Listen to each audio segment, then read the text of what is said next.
Started. I'd like to welcome everybody to the Monday, November 15th regular session of the Lake Jackson City Council. We'll begin tonight with Pledge of Allegiance by Councilman Broadus. I pledge allegiance to the flag of the United States of America and to the republic for which it stands, one nation, under God, indivisible, with liberty and justice for all. Honor the Texas flag. I pledge allegiance to thee, Texas, one state, under God, one and indivisible.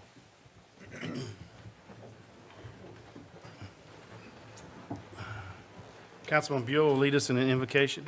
Let us pray. Dear Heavenly Father, again, we thank you for another day and the opportunity to be here this evening. And as our meeting progresses and we have decisions to be made, please give us the strength, courage, and the wisdom to make those decisions that we feel are in the best interest of our city and our residents. We pray for our first responders. We pray for our men and women in the armed forces overseas and stateside. And we ask that you travel with each and every one of us here when we leave. Get us home safely. Amen. Amen. Next item on the agenda is visitor comments. So this is an opportunity for anyone that's visiting tonight at City Hall to make comment to City Council on any item that is not on the agenda. And Ms. Buell, you wanted to speak about the museum. Hi, my name is Susan Buell. And I need your address, I'm sorry. Oh, my address is 509 Oak Drive. Thank you. Okay. And I came here on behalf of the Lake Jackson Historical Association. I just wanted to thank the city and all those responsible for making the restoration of the museum possible. You know, we had extensive water damage that culminated with Hurricane Nicholas. So the Covarrubias has done a very outstanding job of removing wallpaper, dehumidifying, painting, and we just have a few finishing touches. And we are going to open tomorrow after 2 months of being shuttered. We still, the windows still need to be sealed, which is, you know, the big cause of the leaks. And tomorrow is another big day because the phase 2 of the renovation of the Aldeby Dow Museum is going to commence. So just wanted to update you on that, and thank you so much for helping us out at the museum. All right. Thank you for the update. Appreciate it. We have no accommodations. We'll move on to presentations. We have a presentation. We have a 2021 Charter Review Commission presentation by Mr. Will Brooks.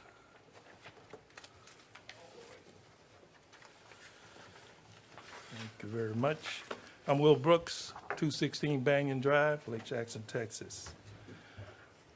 To the Honorable Mayor and City Council, the members of the 2021 Charter Review Commission, Will Brooks, myself, Chair, Ariel Lara, Secretary Jesse Glatz, Brad Whitehead, and William P. Yenny, are pleased to present our report on the review of the Home Rule Charter of the City of Lake Jackson.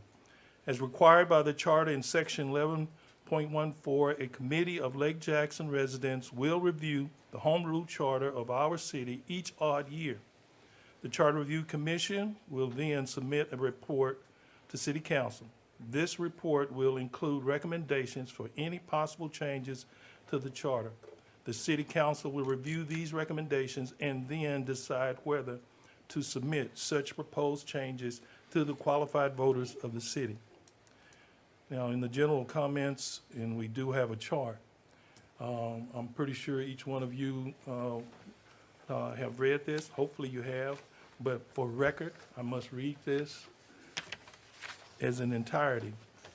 As members of the Charter Review Commission, we would like to thank City Council for entrusting us with this important duty. We are humble and thankful for the opportunity. We began meeting on July 19, 2021, and met the first and third Mondays of each month at 4:30 p.m. in the conference room at City Hall. All meetings were posted in accordance with the Opening Meetings Act. We also want to thank Councilmember Rhonda Steph for serving as our council liaison. Mayor Gerald Rosnowski for his frequent visits.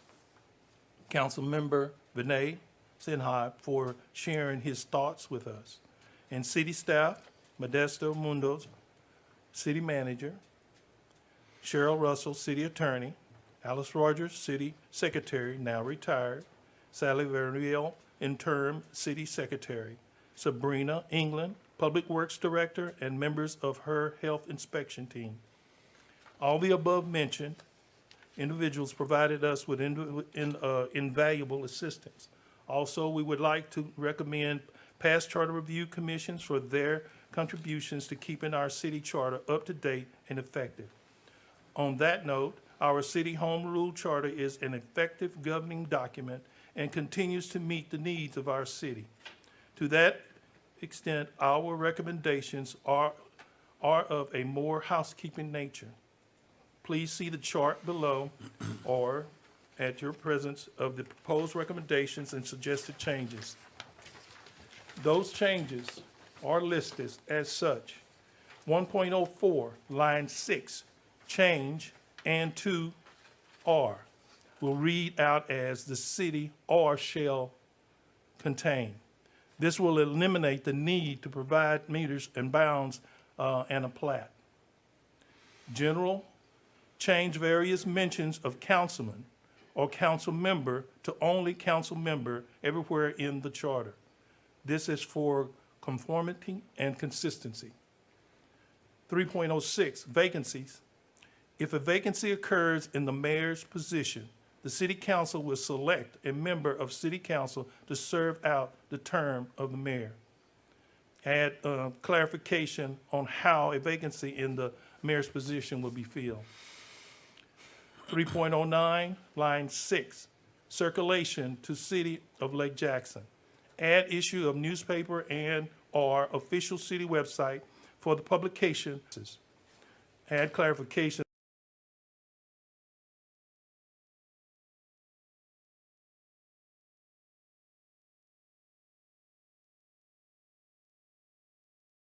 that council meetings. 3.11, line 3, no ordinance shall be finally passed until it has been fully read until its caption has been read. To comply with current practice of reading the ordinance caption rather than the full ordinance of each meeting.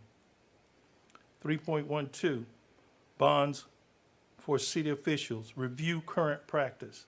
Determine if current insurance coverage meets the requirement. If not, begin requiring bonds as stated. 4.06, Section D, sanitary code, eliminate all of Section D. Review Section D and have appropriate health codes adopted by council in the Code of Ordinances. This will allow council and staff to keep any health and sanitary codes current. They will be able to update without having to amend the charter. 7.10, remove this section. In consultation with the city attorney, it was determined that this section is redundant and not needed. 9.11, remove language and the county clerk of Brazoria County. Add to the end of the paragraph with the following, and are available on the city official website. The county no longer wants to receive the adopted budget. This provides easier access to the public to view the adopted budget. City attorney approved to rewrite. 11.06, line 6, remove the word whatever. We had fun with this. Remove word through editor's note. 11.12B, have editor's note added at the front of the charter to draw attention to this section. In 1988, voters approved changing the charter to read B, any reference in this charter to the masculine includes a feminine, the word he should be read as he/she.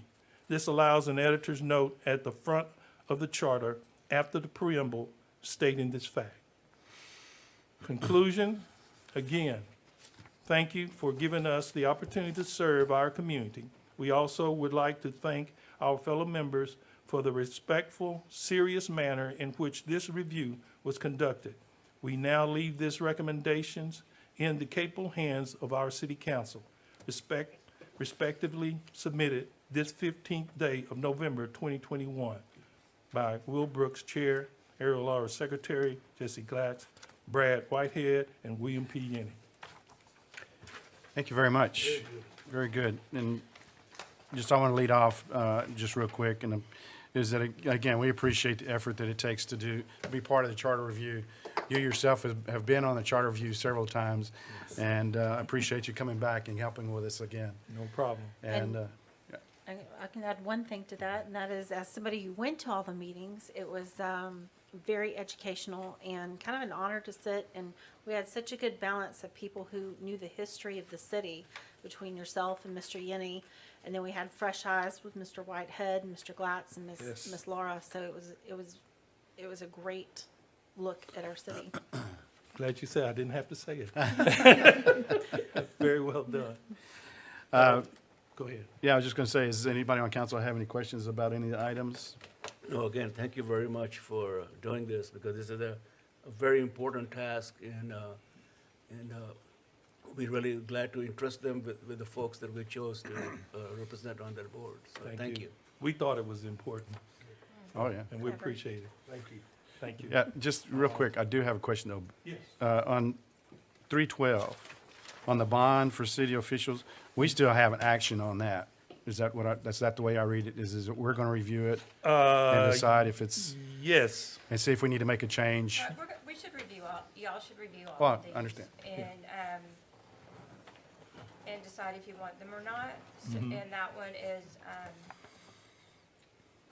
yeah, I think that's one of the most important. Yeah, I think that was a little bit more direct That's on going to that. take, yes, Yeah, you're correct. we're just saying you guys need to look at this. and Yes.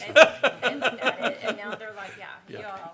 Y'all take care of it. Y'all got, Y'all got it. yeah, you need to be serious on that. Oh, yeah. Not whatever. No, we understand.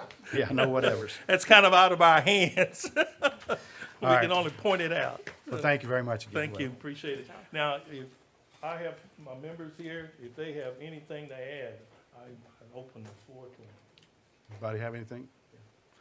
And I want, Wow. Yeah. I was surprised. It was. Yeah. I was like when I Vicky want, showed me. I want to say this now, dealing with the chart and all the recommendations, all our members have all the input into it.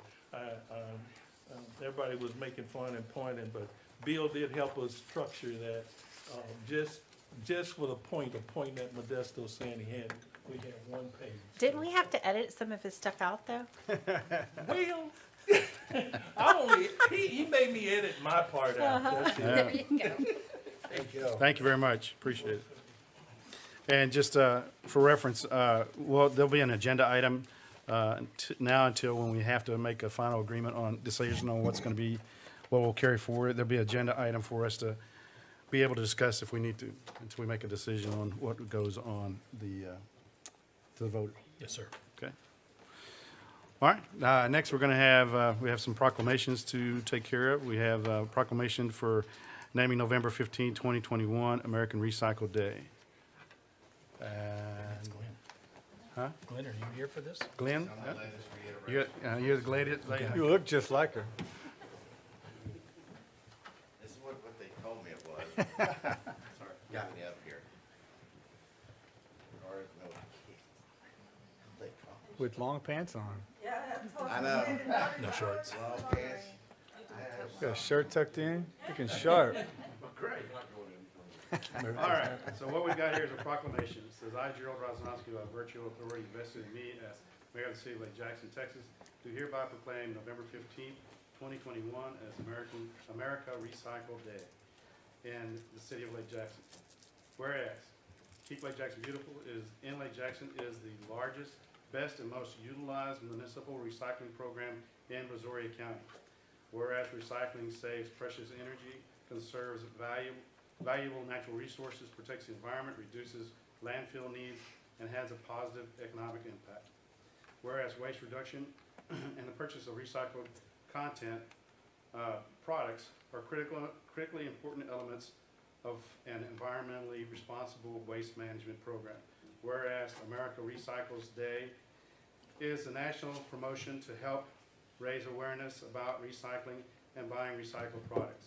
Whereas the City of Lake Jackson encourages residents to continue to recycle weekly through the curbside pickup, and also encourages Lake Jackson residents that are not recycling to begin recycling now. Now, therefore, we, the mayor and the city council of the City of Lake Jackson, do hereby proclaim November 15, 2021 as America Recycles Day in the City of Lake Jackson. Thank you. Sure. Turn it. Oh. Wow. There. That's why I had to move it. I thought you said, You're don't being stand behind don't it, stand so behind I it. can't see it. Whatever. So how long have you been on People Lake Jackson Beautiful Committee? Just by chance? Hundreds of years? Long time. Long time? Well, appreciate it. Oh, yeah, we enjoy it. I mean, I enjoy doing it. Yeah. Modesto gets my letters. I hope he answered my last one. I did. You did? Sure. You sent me an email this morning, correct? Yes, I did. I said your response. Yes, sir. 5 o'clock. Thank you for bringing it. Oh, 5 o'clock. No, I have not responded. All right. Laura Marie. Take a picture. Next item is a proclamation. Proclamation I, Gerald Rosnowski, by the authority vested in me as the mayor of the City of Lake Jackson, Texas, do hereby proclaim November 2021 as Festival Lights Month in the City of Lake Jackson, and urge each citizen to join us this month in celebrating our 31st annual Festival Lights. Whereas we come to celebrate together as family, friends, and neighbors in the spirit of this special season, the 31st annual Festival Lights, where you will enter a world of holiday magic as thousands of festive lights create a winter wonderland for all to see. I wonder who wrote this. Sounds good. Whereas November 20th, the city's downtown area will be filled with the holiday spirit as people enjoy the entertainment and food planned for the entire family. And whereas the highlight of the festival will be on the evening of the 20th as people watch with faces aglow the parade with fabulous displays of lighted floats and holiday cheer. That sounds like Santa Claus.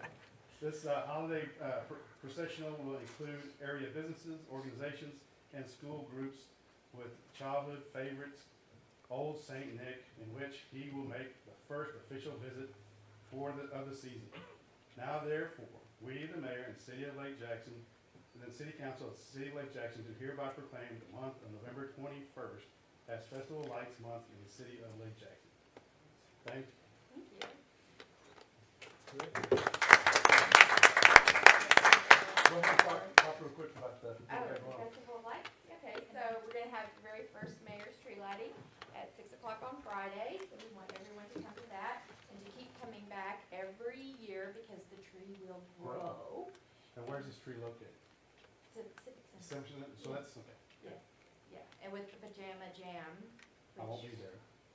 You're not gonna go to the pajama jam? Okay, well, let's, okay. And we got the pajama jam after that, and so we'll have dancing, so bring your pajamas and dance around. And then, of course, the next day is the big event, and the Festival of Lights parade will be Parade of Lights at 7 o'clock that evening. We'll go down Circle Way.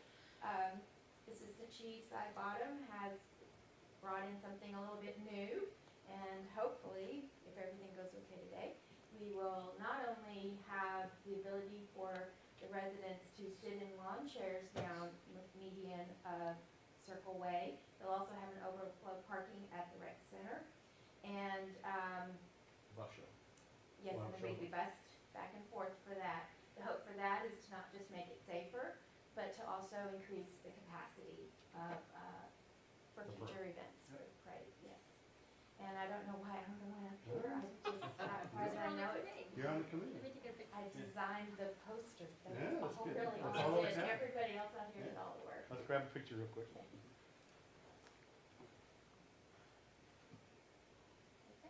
And we were concerned about not having a carnival.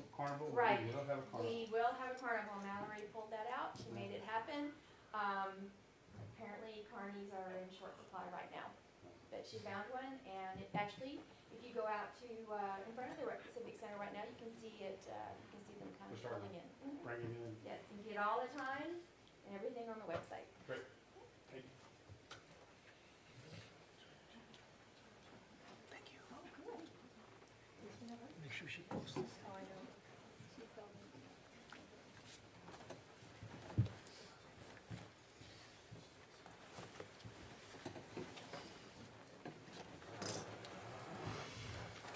All right, the next item is declaration of conflict of interest. This is where council has the opportunity to declare any conflict of interest on any item on the regular agenda. Do we have any declarations to make? Huh? All right, we'll move on to the consent agenda. We have consent agenda is item A. Item 1 is approve the minutes of November 1, 2021. And item 2 is accept boards and commission minutes for Charter Review Commission, Planning Commission, and Traffic Commission. Do I have a motion to, well, first question is, do we have any item that council would like to remove for further discussion? Hearing none, I'll take a motion. Move for approval, items 1 and 2. Okay, have a motion. Second. Have a motion and a second. All in favor, say aye. Aye. Any opposed? Thank you. All right, we'll move on to regular agenda. Item 1 is consider and approve an ordinance authorizing the issuance of City of Lake Jackson, Texas Limited Tax Bond Series 2021, entering into a paying agent registrar agreement and approving all other matters related thereto. First and final reading. So before we read the overview or of the ordinance, we need to suspend the rules, right? First and second, because we're doing first and second. Yes. Mr. Mayor, I move that we suspend the rules for this item. Okay, we have a motion to suspend the rules. Second. Move first and second. Any other discussion? All in favor, say aye. Aye. Opposed? All right. So you want to give us, read the overview for the ordinance? Do you want me to do the overview first before reading? Sure, that's fine. You want me to go ahead? Okay, Mayor and Council, tonight we are selling the first issue out. That'll be one of 3 issues over the next 3 or next 5 years. This is the bonds that were approved back in May by the voters. Tonight, Joe Morrow with Hilltop Securities will present the bids that he received at noon, or around noon today on these bonds, and we got a very good interest rate. Also, Dan Martinez with Winstead is here, is our bond counsel, so if you have any questions for him, he can answer those. I made one mistake when I did the communications. On the second issue, on the refunding, we are not selling those bonds today. They will be sold in 15 days. We are just setting parameters for their sale. And Dan can explain that in more detail if you'd like to. So with that, I'm going to turn it over to Joe. All right, thank you, Pam. Mayor, members of council, Joe Morrow with Hilltop Securities. We did go into the market this morning for the sale of your bonds. In preparation for that, as we typically do, we went to the rating agencies to ask them of their credit opinion of the city, and they confirmed a AA1, AA plus, AA1 from Moody's, AA plus from Standard & Poor's. That's about as high as you can get. The only rating above that is a AAA. And while that may be on the horizon at some point, they kind of tempered our expectations that we would be getting it right away. And a lot of that has to do simply with the size of the city, diversification of your tax base. Usually, it's larger cities that get the AAA.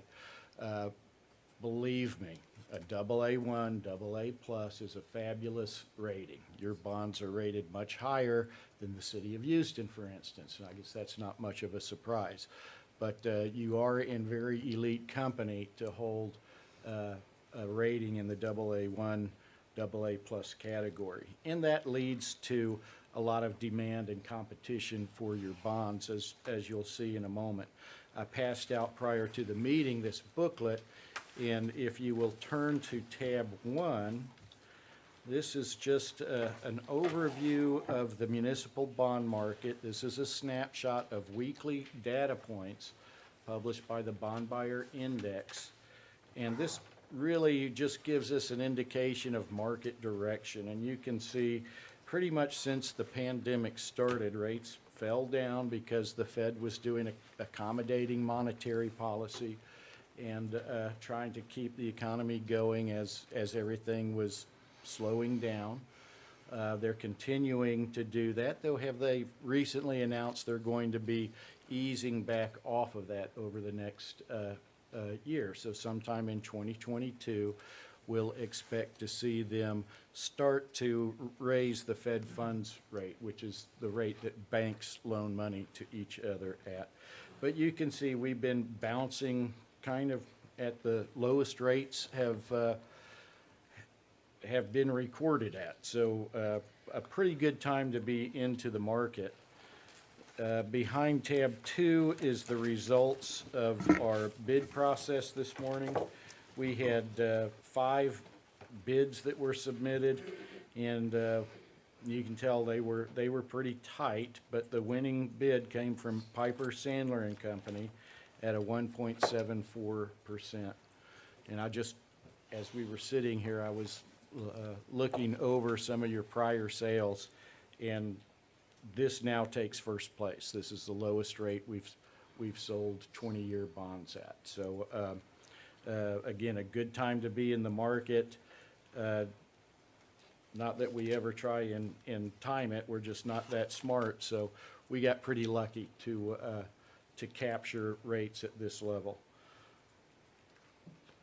Behind tab number 3, you can see the debt service payments that you'll be amortizing your principal at. And just as a matter of interest, because rates are so low, your bonds sold at a premium. So even though the par amount that we're selling is $7,340,000, they're paying us like an extra $500,000 that's going to cover the cost of issuance, their costs of or profit to themselves for selling your bonds, and put $7,600,000 into your construction account. So that's, you know, kind of an added benefit of rates being at such an absolute low right now, is that your bonds did sell at a premium. Did all the people that bid, did they do the same, make the same offer, or is it just the one that we selected? The offer is to buy all or none at specific interest rates. Okay. And yes, everybody did offer a premium. Okay. We're bidding at a premium.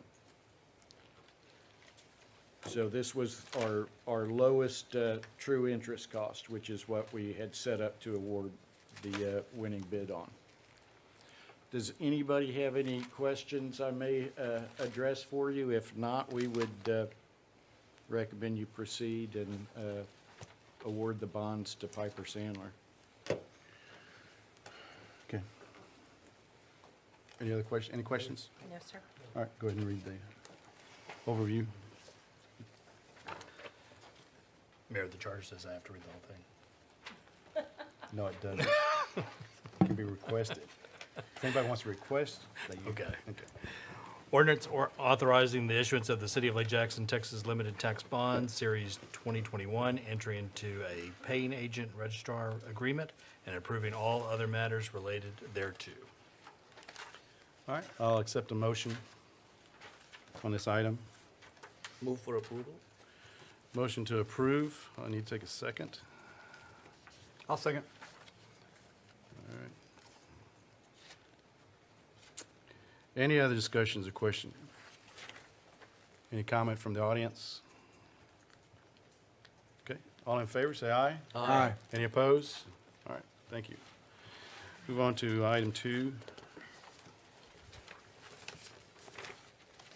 This is also going to be first and final reading. So this is consideration and approval of an ordinance authorizing the issuance of the City of Lake Jackson, Texas Limited Tax Refund Bond Series 2021, entering into a payment agreement, registrar agreement, and an escrow agreement delegating authority to the city representatives to select obligations to be refunded and approve final terms of the bonds and approving all other matters related thereto. So this is a first and final reading we're asking for, so we're going to need to suspend the rules. So I'll go ahead and take a motion on that. Mayor, I'll make a motion to suspend the rules. All right, a motion to suspend. Second. A motion and a second. Any discussion? All in favor, say aye. Aye. Any opposed? All right. Okay, so let's talk about this item. Then is anything further to talk about? Pam talked about it a little bit. Pam, mentioned it a little bit. This is just, you're really creating a framework for us to go out to the market in the next 15 days. And then if we see bonds in, I guess, at a certain return or a certain interest rate savings, then we'll go ahead and sell those. I think, one of the things I had mentioned, we were anticipating somewhere around 700. I think that's dropped a little bit we're hoping to have a savings of about 500,000 over the life of the bonds. The one other issue that I asked Pam today, because I was unclear, it does not change the amount of time that the bonds are outstanding. So we're not increasing the length of our payments. That's correct. We're not extending the life of the bonds. We're simply trying to take advantage of the fact that interest rates are lower now than when we sold them, and we have reached our option date. We embed an option to prepay the bonds or refinance, and we have reached that date. So that's why we are here to execute these now. So what's the cost of refinancing? The costs,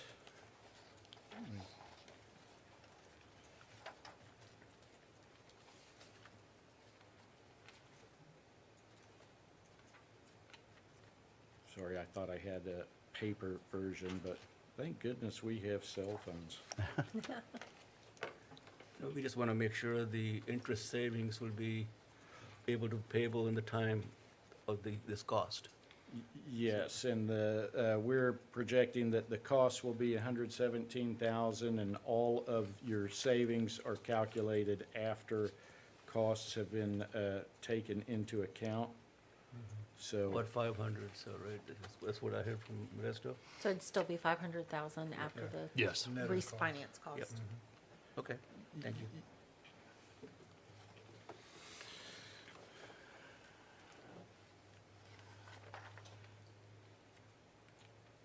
So the bonds series that we're going to do this with, or am I correct? It's 2010 series, 2013 series? Is that what we got here in our notes?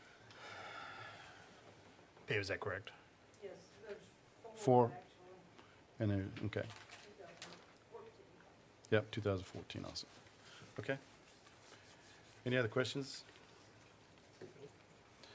All right. You want to read the Yes. caption, please?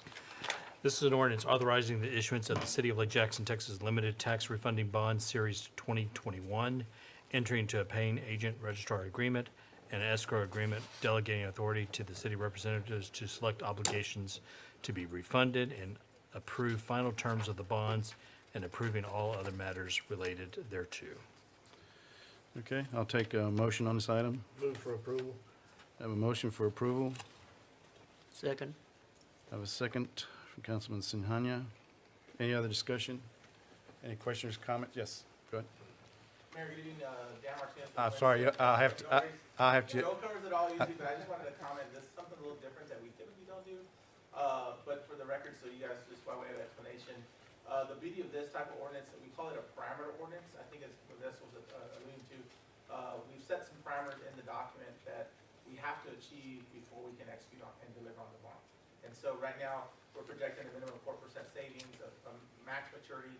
As Joe mentioned, we're not extending the maturity of the original bonds, and we want to achieve that minimum savings we discussed. So that's all built into that order. We cannot execute on that transaction until we hit those hurdles. That way we confirm with a pricing certificate, and we delegate the authority to certain city representatives. Typically, it's the city manager, the mayor, and the finance director to kind of finalize all the documents. And assuming you achieve those parameters, we don't have to come back to the council for further action. We're giving that authority today. And this is good for 15 days from today? Yes, sir. Okay. That's the targeted price. okay. Thank you for the further clarification. Okay. Any other questions on council? All in favor, say aye. Aye. Any opposed? All right, thank you very much. Thank you. Safe travel back. Thank you.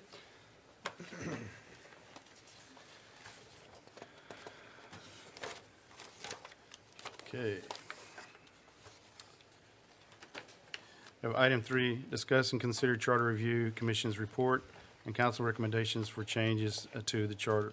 Again, this will be agenda item that we'll go forward with until we make a final decision on what we're going to take to the voters. So at this time, this gives an opportunity to discuss any kind of items, if you wish, concerning the Charter Review Commission report and any kind of ads or whatever you want to do. So, a lot of these are housekeeping, and I'll bring back redlining and stuff to you all in December, but just looking over it now, to start with, I think it's important for you all to talk about vacancies in the mayor's position and how it's gonna be filled. I had discussed this with the Charter Review Committee, that you don't wanna just pull someone who's never been elected to office out of the public and have them be mayor. But then, and so I suggested pull from city council, but then Modesto and the mayor were like, well, what about a former mayor or former city councilman? Like, oh, well, yeah, they've been elected, that would be okay too. So I don't know if you all have any thoughts on the way you would want to replace a mayor if the mayor needed to be replaced. Or just think about it and we'll bring it back next time. Okay, that's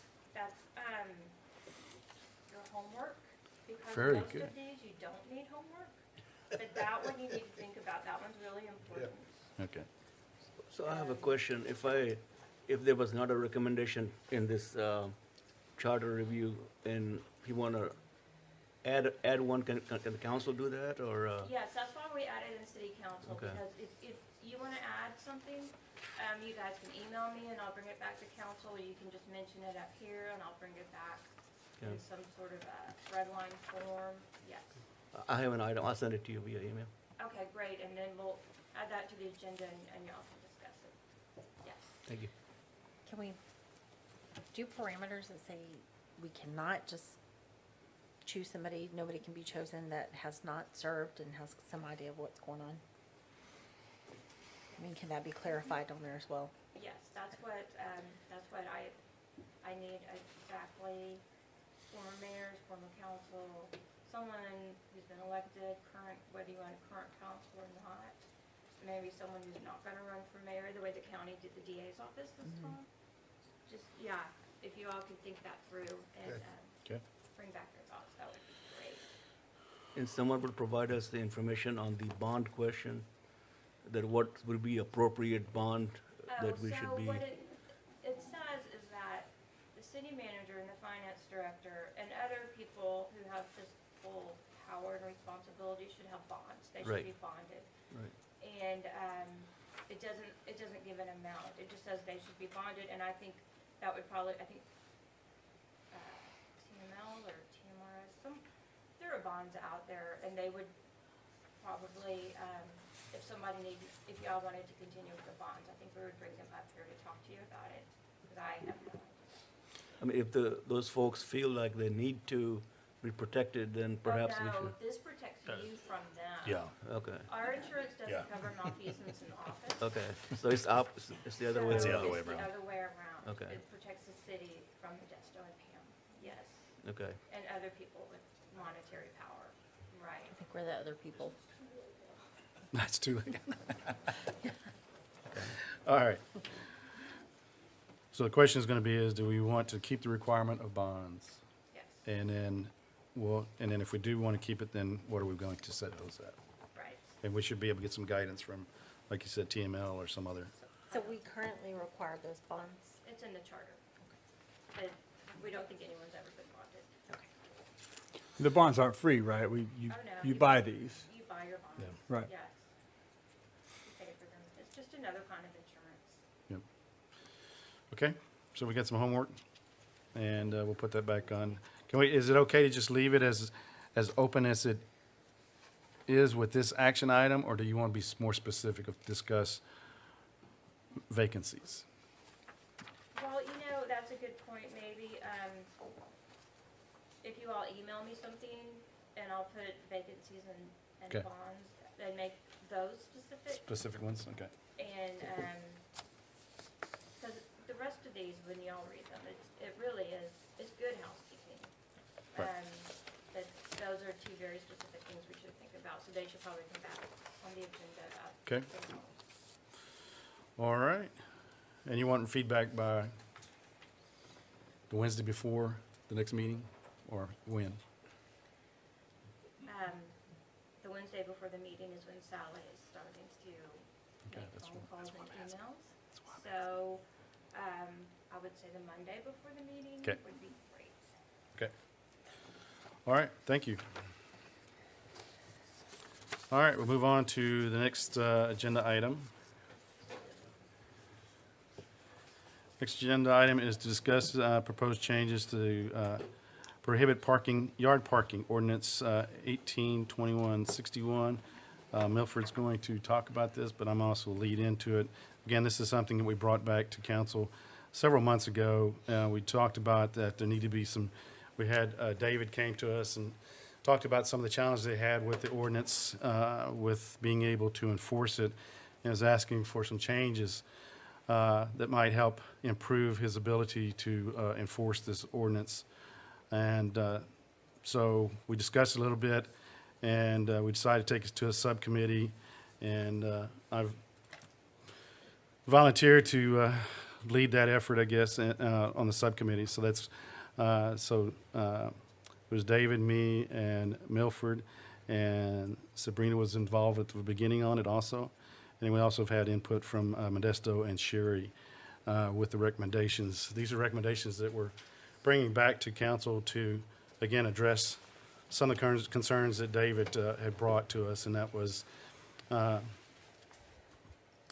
size. There was an issue with being able to enforce it because we didn't put any kind of size associated with the parking space.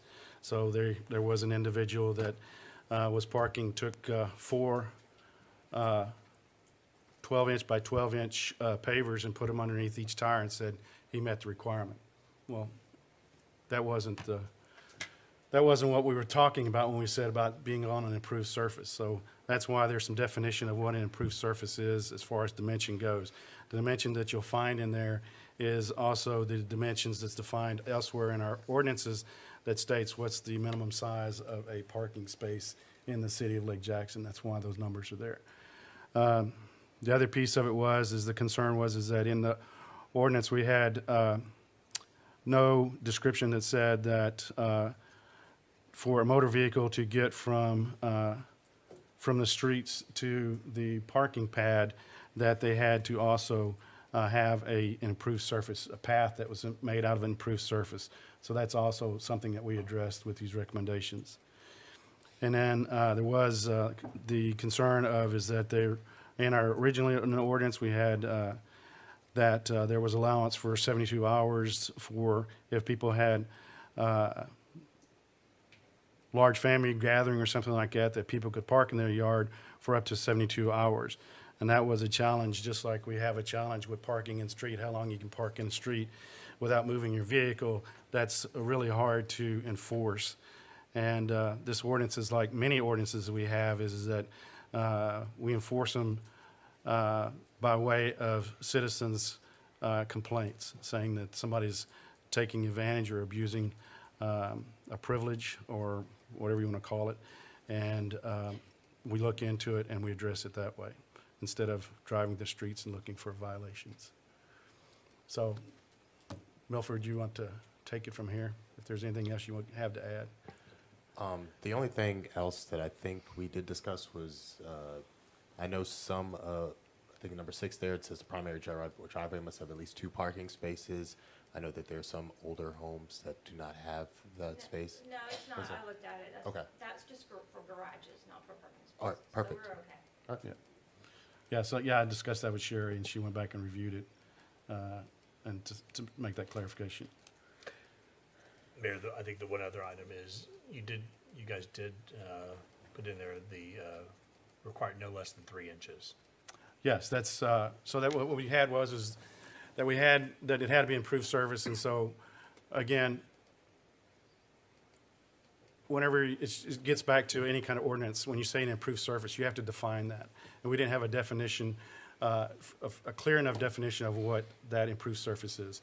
And where the recommendation of 3 inches came from, I did a lot of surveys to other cities across the state of Texas, and this is a common issue as far as cities have. It's not unusual to find other cities across the state of Texas that have ordinances that restrict or do not allow parking in yards. And most of those, whenever they start talking improved surfaces, especially when they start talking about crushed stone and so forth, they state 3 inches. And there's also a component in there, if you read it, that it talks about that those improved surfaces have to be clear of vegetation. And they also have to be bordered. And it's 2 reasons for keeping it clear. Again, David was asking about it, is that if it's clear of vegetation, that way he knows it is crushed stone that's underneath there, and you know what kind of material construction it is. And the bordering is also, it shows, it not only keeps the material in the defined area of the pathway or the parking space, but it also further defines those areas from the yard, the rest of the yard. So, again, what we had was we had a standing ordinance that was in place, and it was being enforced somewhat. But the reason why it was brought back to council is that it needed some further clarification so that it can be better enforced by our code enforcement personnel. So, Mr. Mayor, I just have one question or one concern, is the last item that was removed about, and I understand why it was requested to be removed, but that's gonna really cause hardship for folks in some neighborhoods of town where, you know, they don't have the room to park. And so if the visitors come for Thanksgiving, Christmas, or whatever, they have no room for them to park. So perhaps we could tighten that up a bit and say if it's certain holidays, if your driveway is empty, you cannot park in your yard, but if your driveway is full, you're allowed to park on certain days. So they'll clarify what days you can do that and what condition. Because I'm just concerned about, that's the reason we had put that in there before, for people in Papaya and all those other neighborhoods, Almond, and, you know, just not enough room for them to park. And it's just, they can't, everybody park in the street, because the streets are not wide enough to begin with. And that's my concern. So I you know, I'd wait to hear from my fellow council persons. So, this particular council, I believe, has already heard from me as a citizen prior to me being on this council regarding this issue. I absolutely understand the need. I mean, I think we're very proud of our city. We keep it looking good. We work very hard. Our Keep Lake Jackson Beautiful Committee does a great job. I do think we've reached a point of micromanaging our citizens and their private property rights. My suggestion is to repeal this 2018 ordinance altogether. The city has dictated how wide the streets are, which, as you just said, are not wide enough.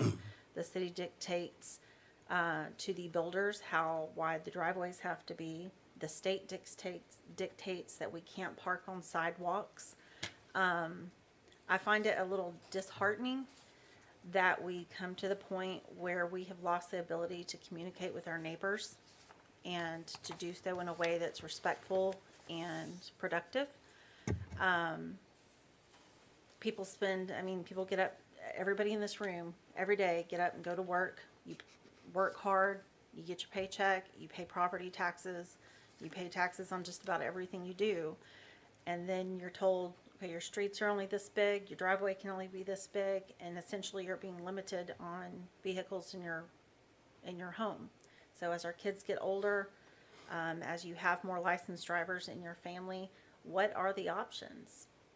So, I mean, I personally don't want to park in my yard. I don't want to look at people parking.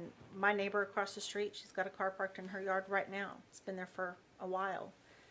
It's not hurting me. I don't like to look at it, but there is no public safety issue. I would rather her be parked in her yard, frankly. A friend of mine, Billy Connor, he's at 219 Narcissus, I believe.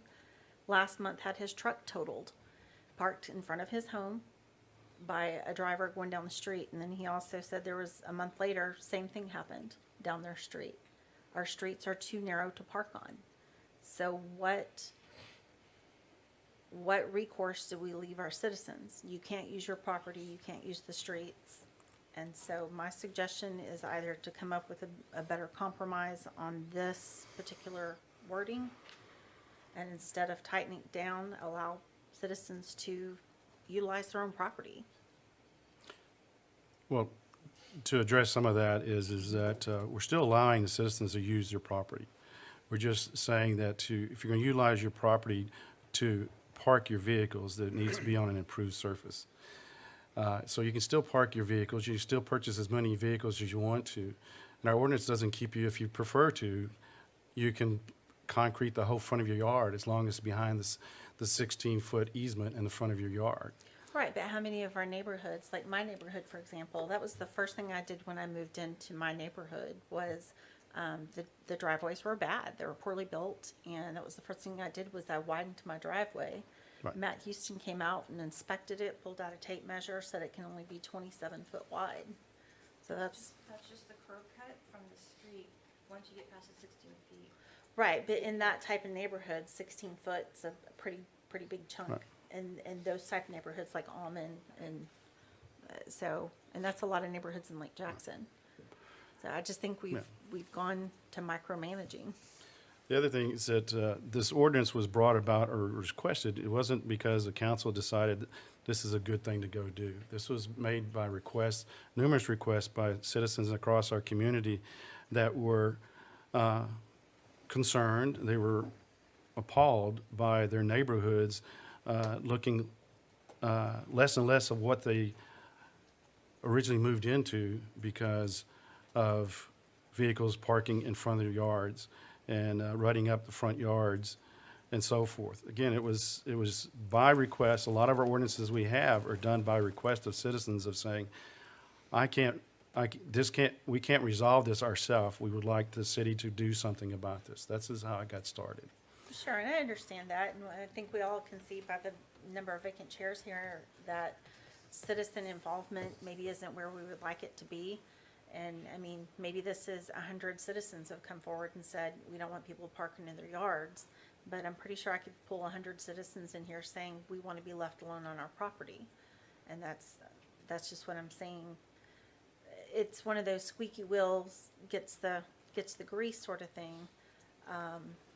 But I mean, Well, at some part, it is squeaky wheel, but the other side of our role on council is to listen to the community, to understand what the greater community is asking for.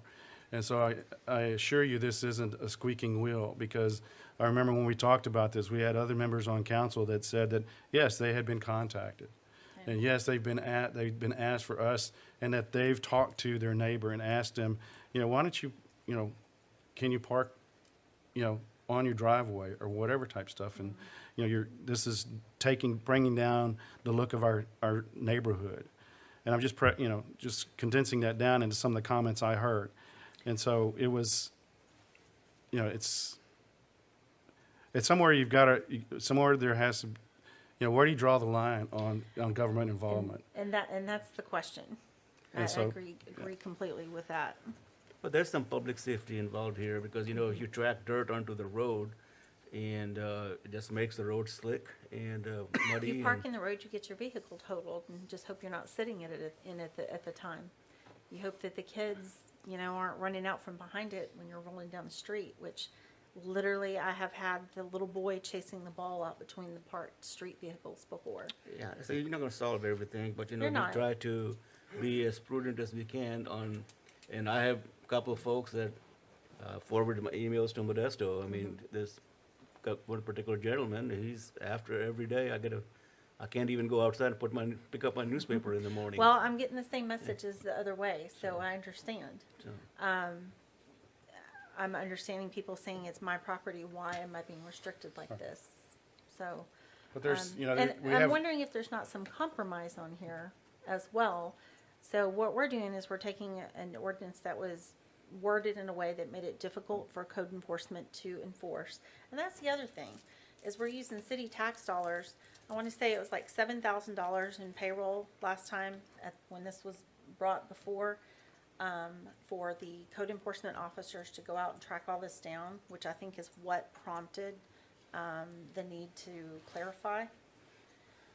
We're using city tax dollars to solve really a civil issue in a lot of ways. And here's the thing, I don't want people parking in the yards either. Right. I don't feel like that is our role to dictate that. well, but at the same time there's a lot of things where if you want to use your words, we've chosen to dictate.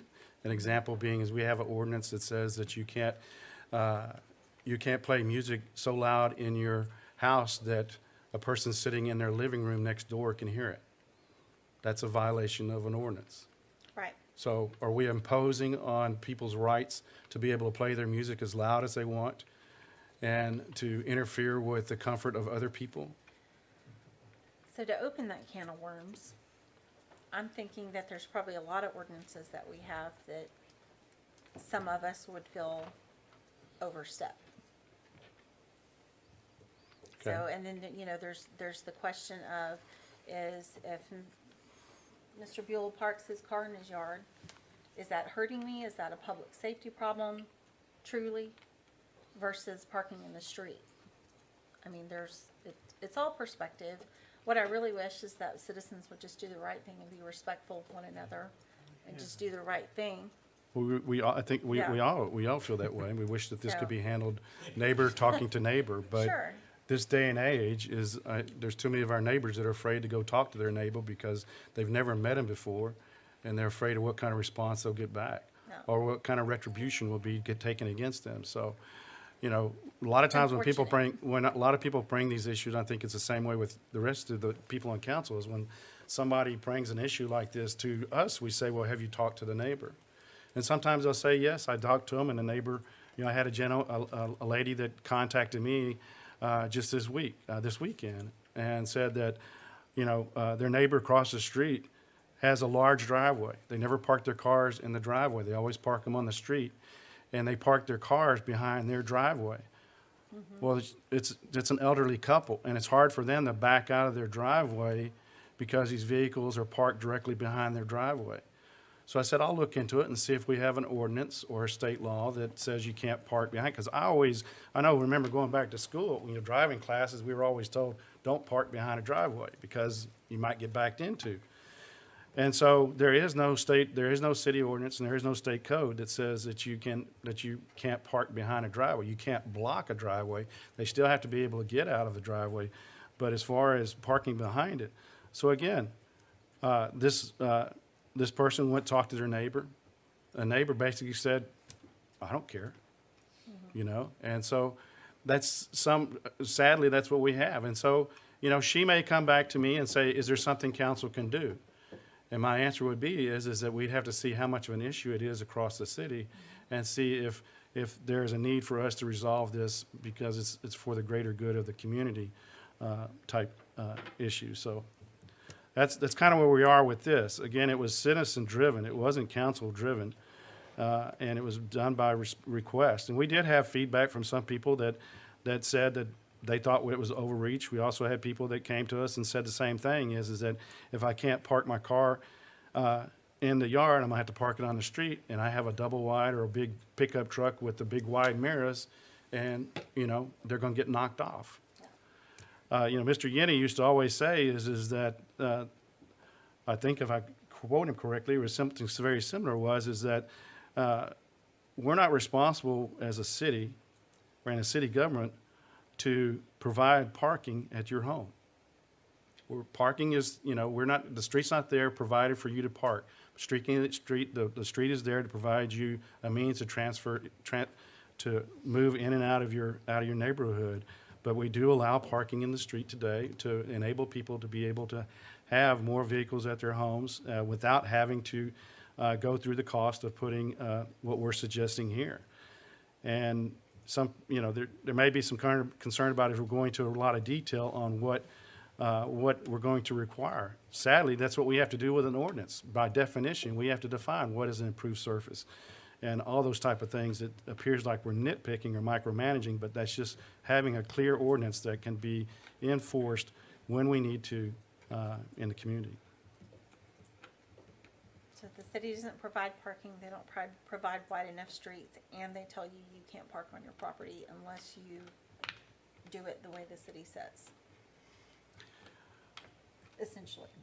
Yes. Now, as far as the street width, I've already suggested many times, and we'll have the conversation at council level of making modification to our street designs as we rebuild those. Yeah. I was hoping that we could get it into the current budget. I mean, the current bond that we have for the streets coming up. We may not have the dollars or not, but I would hope that in the future, what I would like to suggest is that we will resolve that issue at least a little bit, provide more room in the streets for people to be able to park and park their vehicles safely. Well, I think we started that conversation, that was the big conversation, if everybody remembers, about Lakewood Manor, the parking. Right. And that was, some compromise was reached there as well. Great. Any other discussion or comments from council on this item? We've got recommendations here. Do y'all have a problem with the recommendations? So if you want to move forward, if you don't have any issues with them, well, then we can move forward with at least making the modifications and so forth. And if Ms. Seth wants to make the recommendation on a future agenda item to repeal this, it can be an agenda item also for discussion on that. Yeah, for me, I think whether or not it should exist at all is a question, in my mind, separate and apart from this one. If it is going to exist, I feel like it needs to exist in a form like this, whereby it is enforceable, and that we just have to make the hard decision on whether or not to have it. Right. But to have it in a manner that's not enforceable doesn't do anybody any good. It's sort of just left there Right. in limbo. That I would support the adoption of these changes, because I don't think it changes the scope that much, and then certainly entertain all the arguments in favor of having it at all when it's time to do that. So that's my own read on the And again, changes. to address Mr. Sanhanya's concerns is that me personally, I wouldn't have a problem if we specify a specific holiday, be it Thanksgiving, be it Christmas. But I would, again, putting it down to certain hours is that is impossible to enforce. No, I'm okay with that particular holiday, then I'm even okay with if your driveway is empty, then why are you parking in the grass on the lawn? If your driveway is full and That's an interesting concept for parking wise in my mind, because I see that happen with the street parking issue as well. Right. That it bothers me more when there's parking in the street and no cars in the driveway. And I'm sure I've done it in the past when I was younger, especially because different people leave at different times in the morning, and the kids got to go to school before the parents, and you can't always shuffle things. Inconvenience. But right, it's a more of a convenience issue, but does end up creating bigger issues for everybody else driving on the road. So if there was some language like that that could be adopted for both the street parking and the yard parking, Well, the challenge I you don't have know. is that you may see a vacant driveway, but the cars parked in the street, you don't know where they belong. That's true That too. could be 3 houses down. So that one's gonna, again, that's gonna be hard to enforce, I think. Yeah. That's true too. So, We can leave that and see where it takes us. I just feel that it's gonna create hardship, and I just don't wanna, create a hardship for some of the citizens, that's all. Do you think it's the length of time, or do you think any time? Like if that was 24 hours, or if it Well, was but shorter 24 or hours longer, or but you don't know when the 24 hours start, and you don't know if the vehicles left and came back, so that starts the clock. It's just like on parking in the street. You're restricted out how long you can park in the street without moving your vehicle. So then you have the old pebble thing or the chalk mark. Everybody knows it. So they either wipe the chalk mark off or change it, or they put the pebble back on whenever they come back. So then the police officer drives by and says, okay, the car hasn't moved. But, I mean, the cars, or whatever, it's just, yeah. The it's holiday hard kids to, are it's the hard to control, ambiguity. to monitor. And remind me again that you said, and I remember it being correct, but I'm trying to remember why. The entrance, the entrance from the street to the driveway is limited somehow, 27 feet? Within 16 feet of the easement. Your widest part, your driveway, the widest it can be is 27 feet. And the reason being is because of the underground utilities, to be able to tunnel under it without having to brake or whatever. We can tunnel under some of them. And then also, well, Sal can explain it, of course. Yeah, no, but- no, no, it's coming back, it's coming But back. it's- That discussion that you don't break up as But much you- concrete Right, anymore. right. But once you get past that, you can go as big as you want with whatever surface you want. As After long as it's 16 approved feet, you according can to- go as okay. far as you can. You can But put no, diagonal Concrete parking. roll yard. Yeah, Plus, in today's technology, they do side boring all the time, so to me, this driveway issue is really a non-issue, because, you can do, the challenge that we have with side boring is that we don't have that equipment. We have to contract that all out. most So- time, we do contract all this stuff out. We don't have city crews who are specialized. in No, this we area. do replace our own water main breaks and so forth, most of them, unless we get into a bad season like we've had a few times in the past. But most of the time, it's city employees. Is that correct? Yes. Okay, So it's, stand corrected. so, I mean, we could, if anyway. So, Can of worms. no, it's just, it's not really a can of worms. It's just that we go back and revisit some things over and over, just like the 27 feet wide drive. We've covered it several times, and we've always come back to keeping it 27 feet wide. So what do we want to do here? Want to move forward with the recommendations and get it into the ordinance and then make a final approval? Mr. Walton, did you have anything to add? No, but You know the rules. yes, sir. Yes, Mr. Mayor, I do know the rules. No, but when Mr. Broadus was asking about the width of driveways and then suggested that, Sal could answer, those are questions that I could also answer, but council and the mayor answered it. So I just Okay. made myself available to not have to walk so far. Okay, all right. So, Mr. Mayor, to just keep this moving, I'll go ahead and make a motion, which may not get second, but for the council to approve the recommendation changes to the current yard parking ordinance as presented. Okay, I have a motion. And I'm looking for a second. I'll second it. Okay. Motion and a second. Again, this is just to move it forward. We'll have a final version of the ordinance come back to us next council meeting, and we'll make a final vote on the final ordinance. Is that right? I'll put it in ordinance form, it'll be Right. first reading. Right. So there's still plenty of opportunity to discuss it, so we're moving it forward to this. So we have a motion, first and second. Any other comments or discussion? Any comments from the audience? All in favor, say aye. Aye. Any opposed? No. All right, motion carries to move this forward. Move on to item 5. Okay, so this is item 5, discuss and consider an ordinance amending Chapter 98, traffic to extend the school zone on Anchusa for Best Brandon Elementary, first and final reading. So do we need to do a suspension? Sherry? Yes, you do. Okay, Yes. let's do a suspension first. I need a motion and a second on suspension rules. I'll make a motion to suspend the rules. I'll second that. Okay. Any discussion?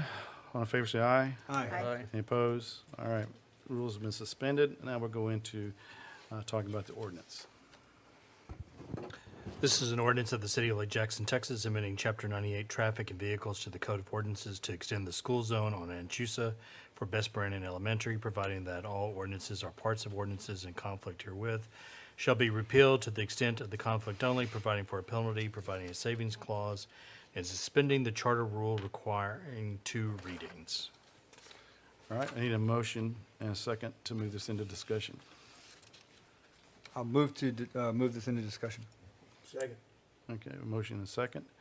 All right, we're going to go to, let's have some discussion on this. So give some back, we're talking about the distance, right? Yes, sir. At the last meeting, we discussed the police department has been monitoring that area. We have put a crossing guard at that location, and we monitored it for, I believe 10 days actually with a police officer also. And their recommendation was to come back and extend that school zone a number of feet. Sherry, and they picked a point and consulted with the city attorney, and then Sherry has drafted that into the ordinance format, extending that school zone. The one big discussion was, putting school zone times, but when you get to the school property, it's all day, and staff's recommending that we keep it as all day as well, an extension versus having certain hour periods, and then all of a sudden you quickly transition to an all day, and it would be a little confusing. Now, are they for sure adding crossing guards here or no? We have added a crossing guard there, yes. So when you say all day, you're talking about all school day? All school day, Yeah, yes. so just as long as it doesn't say all day. Yes, I think it says. That's 24 hours. Yes. No, there's I a know. definition Okay. for all-day school zones in the chapter. Okay, all right. And there's a map, I think, Right. right above this. Yep. Do this. Yep. Yeah, and you can see it's that part that. Right, the it blue curves bonnet, around the park, and so it Right. just makes sort of a blind spot. right. Yeah, That's what that they park, suggested. that park is, you can't Elevated. tell it from here because you're straight above it, but it is elevated. It is very high, Yeah, the blue bonnet It's our part is biggest pretty hill high. in Lake Jackson. Yeah, so Is when that it right? when it rains, I don't know. probably. yeah, that's the high point. Yeah. Okay. Well, I don't Yeah. know, since they built Best Brandon up, it may not be the high point anymore. So the pin looks like it's halfway through that little S curve there. Is that accurate or is it, That is my ability, that's the best I can do on. okay. Yeah. But the ordinance will say something more specifically than that. 140 feet, It's 140 feet from the east side of Dahlia. East of Dahlia, okay. Yes. So. All right. That's what Yeah, with the police change in the department school, I think that'll be a good change. And we'll place a sign, if council approves. It will not be a flashing light sign, not yet. not yet. That will probably be in the next budget year. So it'll be a regular sign, and then we'll transition to the budget year for a flashing sign. It'll have, since we're putting a new sign, it'll have flags on it, right? Yes, Like when you're going into the school zone, Yes. yes. you'll ultimately have the lights, but not Ultimately, coming we'll have the out. light next budget year. We'll budget for their 25,000 piece. So we'll budget for, so we'll put a school zone sign like we've had in the past, Yeah. and then we'll transition to a flashing sign, Okay. in the next budget year. Mr. Mundo, going down 288, some of those crossings that had those flashing signs with solar panels, the state just took them down, threw them on the side of the road. Can we Recycle? Harness them, recycle them? upcycle them? Orange Yeah. Road? 288, they put those medium barriers, and they used to be single pole, and they took them down and just threw them on the side of the road. They've been laying there for almost 6 months now. But it's Solar county, panels. it's text Yeah, dot. the solar panels, yeah. It's But text just dot. flashing light. we'll look and check, We can check with them and see if they we'll don't check want with it. the area Can we engineer. routinely send someone to check for trash on the side of the road? Who's got a at that truck? location? Who's got a truck? No. We'll send KLJB out. I saw them the other day picking up, we'll pick up some of You know, them. we just That's right. repurpose that, I mean, just, it We'll, is laying there. We'll ask TxDOT and see if there will, if they would. I don't know if they can be reused, but, Just a solar panel Yeah, on it the can be lights reused. part, you know. All right. Thanks. Okay, any other discussion on this item? All right, I think we do have a motion and a second, but the motion and second was to move this forward. So if you could amend your motion to accept this ordinance. Yeah, absolutely. I would move to accept the ordinance as presented. Okay, now I need a Second. second. Okay. All right, a motion and a second to move, to approve this ordinance, first and final reading. All in favor, say aye. Aye. Any opposed? All right, thank you. All right, so we go to item 6, discuss and consider a recommendation from Traffic Commission to install no parking signs on Royal Oak Circle by Best Brandon Elementary. Sabrina's going to talk to us about this. And I had a compliment, I got it right here, a compliment about you, about Oh, being boy. very understanding Oh, on an boy. issue. I don't traffic. remember this, I have no idea. they got her on her good day. So the issue that's here is, when Best Brandon was put in, they did have a traffic engineer that came out and gave us a report with specific locations for the flashers, for the different school signage, what they should say, where they should be, and all of that. They did go on Arrowhead and Tanager. There are signs that say no parking during, like, the morning drop-off zone and the evening, the afternoon pickup zone, okay? There's a resident that lives on Royal Oak that says that, has came before traffic and says that she's having the same issue on her street. I don't know why the engineering report did not bring that up at the beginning. It assumes everybody, I guess, was supposed to be using the Best Staging. Brandon lanes as they are designed, and they are not. A lot of them are, but some people still are not using the lanes. Just like So she Cedar. has requested that we come out and we put the same type of signage on her street that is on Arrowwood and Tanager. And Traffic Commission agreed with her request, or agreed to bring her request forward to council. Sabrina, was it one request? Did the neighborhood also agree with that? I haven't heard from anybody else on that street. She's the That's one like- that's been bringing that. It's like 6 or 7 houses on the whole street. Yeah.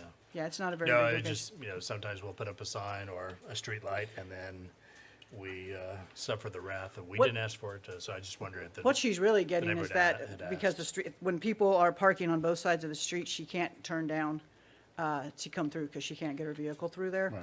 So she'd even offered a compromise if you just did one side of the street, you know. Yeah, and there's, in the packet, there's a picture of what I think the school gave us. And I suspect that the no parking Yeah. signs on Tanager and Arrowwood only exist on this map because they were already there when this map was That's correct, created. and those were of our making and not of the school district, so. Right. That's probably why they, yeah, And- the study would not have looked at that. Right. No, And so, yeah, since the school moved from here, because here's Tanager and Arrowwood, so they'd stack up here. It moved down here. I bet there's not a single person parking their car right here waiting for school to get out. Maybe some here, but almost most of them. Well, this one, I take that back, because this is where the upper level kids, second, third, fourth, I think, get out here. Well, there's like a bike.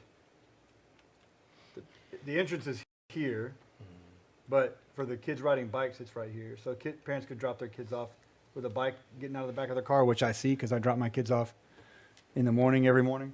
But then the kindergartners and the littler ones, the smaller ones are here, and the entrance to the stacking lanes is way down here by Royal Oak. And so you do see that some in the morning. I don't pick up, so I don't see what they're stacking up.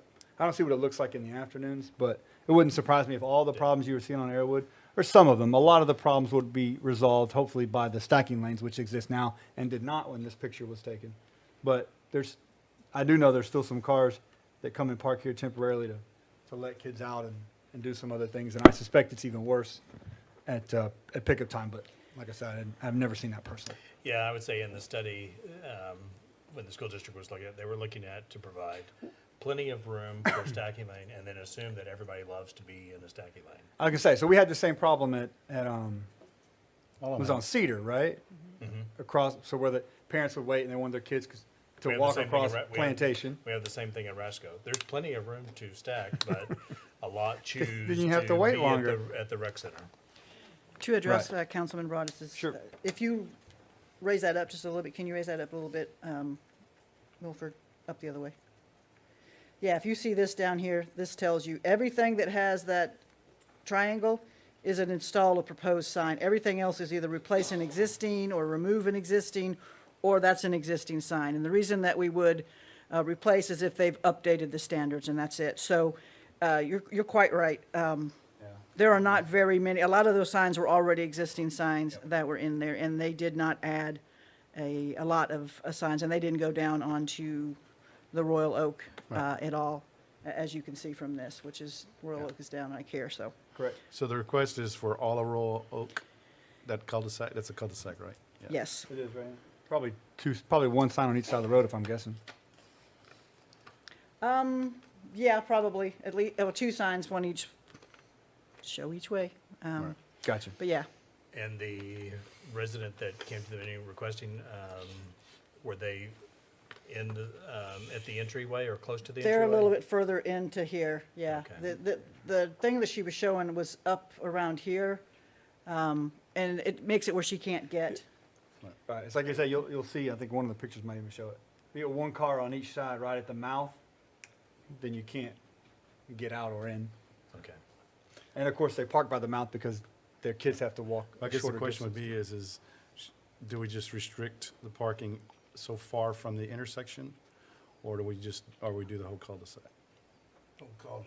Yeah, because then they would just scoot to the edge and Yeah. stop there, and you'll still have them side by side. Plus, it's really not that deep. Yeah. It's 3 houses deep. No doubt if you do the whole thing. And it's timed, right? I mean, they're like for an hour and a half Yes, in the I afternoon. did go out there and- this and afternoon. An hour in the and morning or something, but yeah. It's only those signs, everything that I saw in Arrowwood and all of those. Yeah, plus Ours- with the kid, you don't want kids running out from behind those cars and all, like Rhonda was saying, Right. in the other context. Yeah, it's Okay. better to have no cars on the road there, I think. All right, so we have the recommendation and we've discussed it. Is there any action? Motion on this item? I would move to adopt the recommendation of the Traffic Commission and install no parking signs on Royal Oak as presented. Second. I have a motion and a second. Any further discussion? Do we need to be specific that it's for the entire cul-de-sac with that wording? Sure. They're okay? And Yeah, motion? that's my motion for sure. Okay, any comments from the audience? This audience member is gonna tell you that's why ordinance, and I'll bring it back. You'll bring it back? Yes. Okay. So we're moving to adopt these, and then you'll bring an ordinance. Okay, so we have a motion and a second to adopt these recommendations. All in favor, say aye. Aye. Any opposed? All right. Motion carries. Let's go on to next item. Item 7 is discuss and consider recommendation from the Traffic Commission to install a no U-turn sign, paint an arrow on the street, and add raised buttons at the median of Oyster Creek Drive and Sandalwood. Sabrina. Traffic's been hot. Citizen has made a complaint that when traffic is on OCD headed down towards Brazosport, that at times they try to make that U-turn right there, and they can't. So either they are backing up and interfering with traffic trying to come on, or they get foolish, and you're aware that on Sandalwood, there's a little bit of a median right there, so it's a divided street, and they go down the wrong way. So he has requested that we help him out with this issue. He says he's witnessed several times. He lives right there at Zinnia. And he has witnessed several times where the cars have come down the wrong way, or they've made the traffic backing up and on all this. So Lieutenant, I believe, Cromies presented this at traffic and had a discussion about potential things that we could do, which Mr. Rodis wishes to.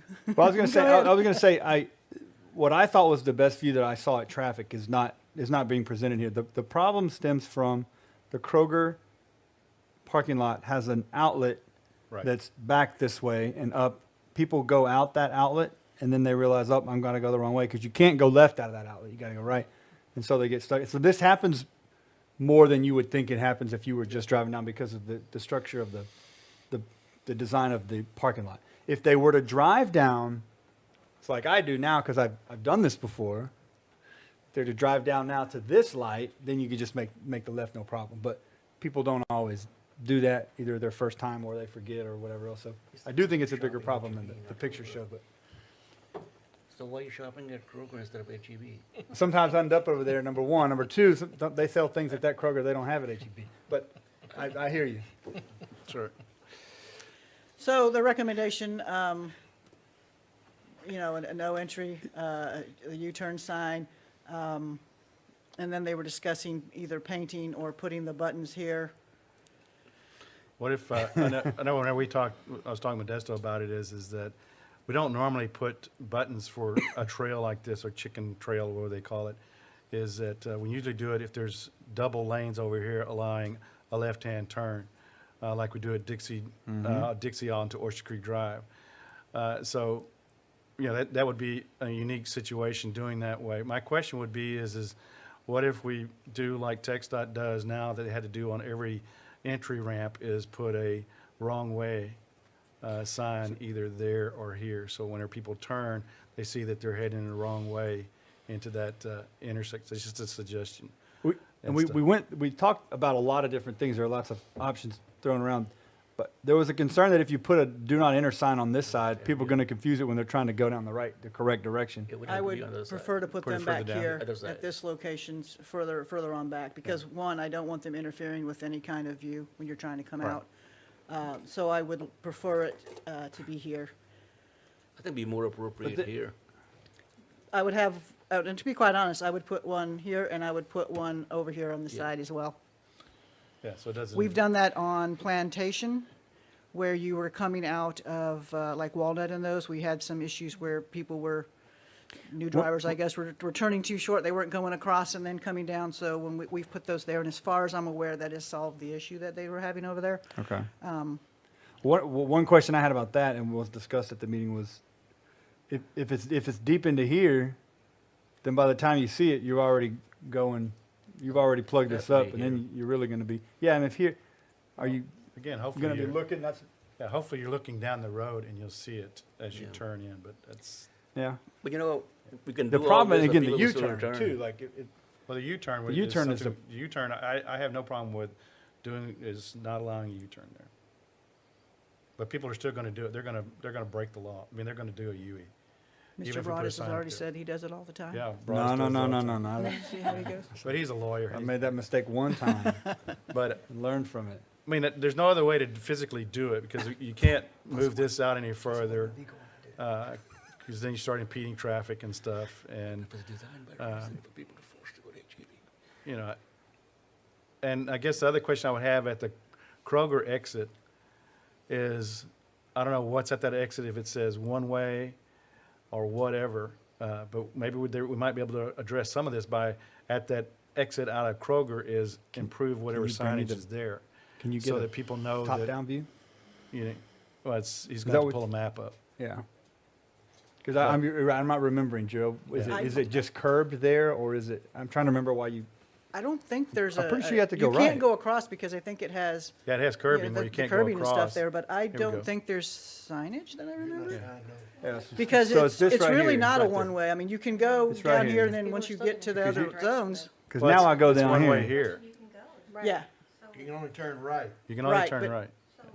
Yeah, but if you put a sign here saying, right there, that no left turn, that people won't even enter that lane Yeah. knowing that they can't turn left. Yeah, I think your signage would have to be here, informing people, if you pull up this way, You can't make. you're not gonna be able to take a right. So, you know, some people may be pulling up here not knowing and realize, God, I can't turn left, so I gotta turn right, and that's what gets them into this mess here. So Yeah. if we work with Kroger to see if we can get some extra signage here that says, you know, right turn only, exit. Can you go back to the other picture? that we were looking at. So on the ground right here, can you just not paint "Do Not Enter" in big letters? I don't think that meets the uniform traffic code to be. Yeah, and I don't know that, so I don't know. I can look into that. Supplement the signs, I mean, I really, And- I see people paying attention to the paint. Yes, Yeah, and but- that would solve the problem that I thought Sabrina I was told talking that about. You can't do that, it has to be a uniform traffic code, Well, you because can do design and paint, you can do both. we can't put on the road, because I was told. I by- can look into that, Mr. Because Sonhanya. I was, have the issue about people pulling out from any way onto OCD and blocking the lane, to put a sign there that says, "Do not block intersection." And I was told you can't put that there because, Because it's a stop sign. That's right. You can put it Right. there. This is do not enter, so it's different. but it, do not enter going the wrong way. That's right, so don't do that. Okay, maybe you can. I Yeah, don't Mr. know. Rod. I'm just saying that would alleviate the problem of We'll check. somebody Yeah.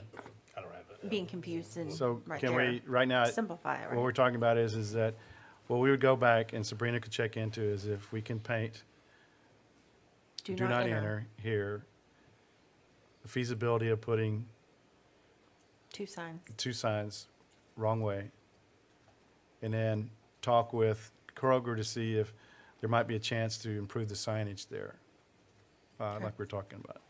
And if you need me to talk to them, I'll talk to them. Okay.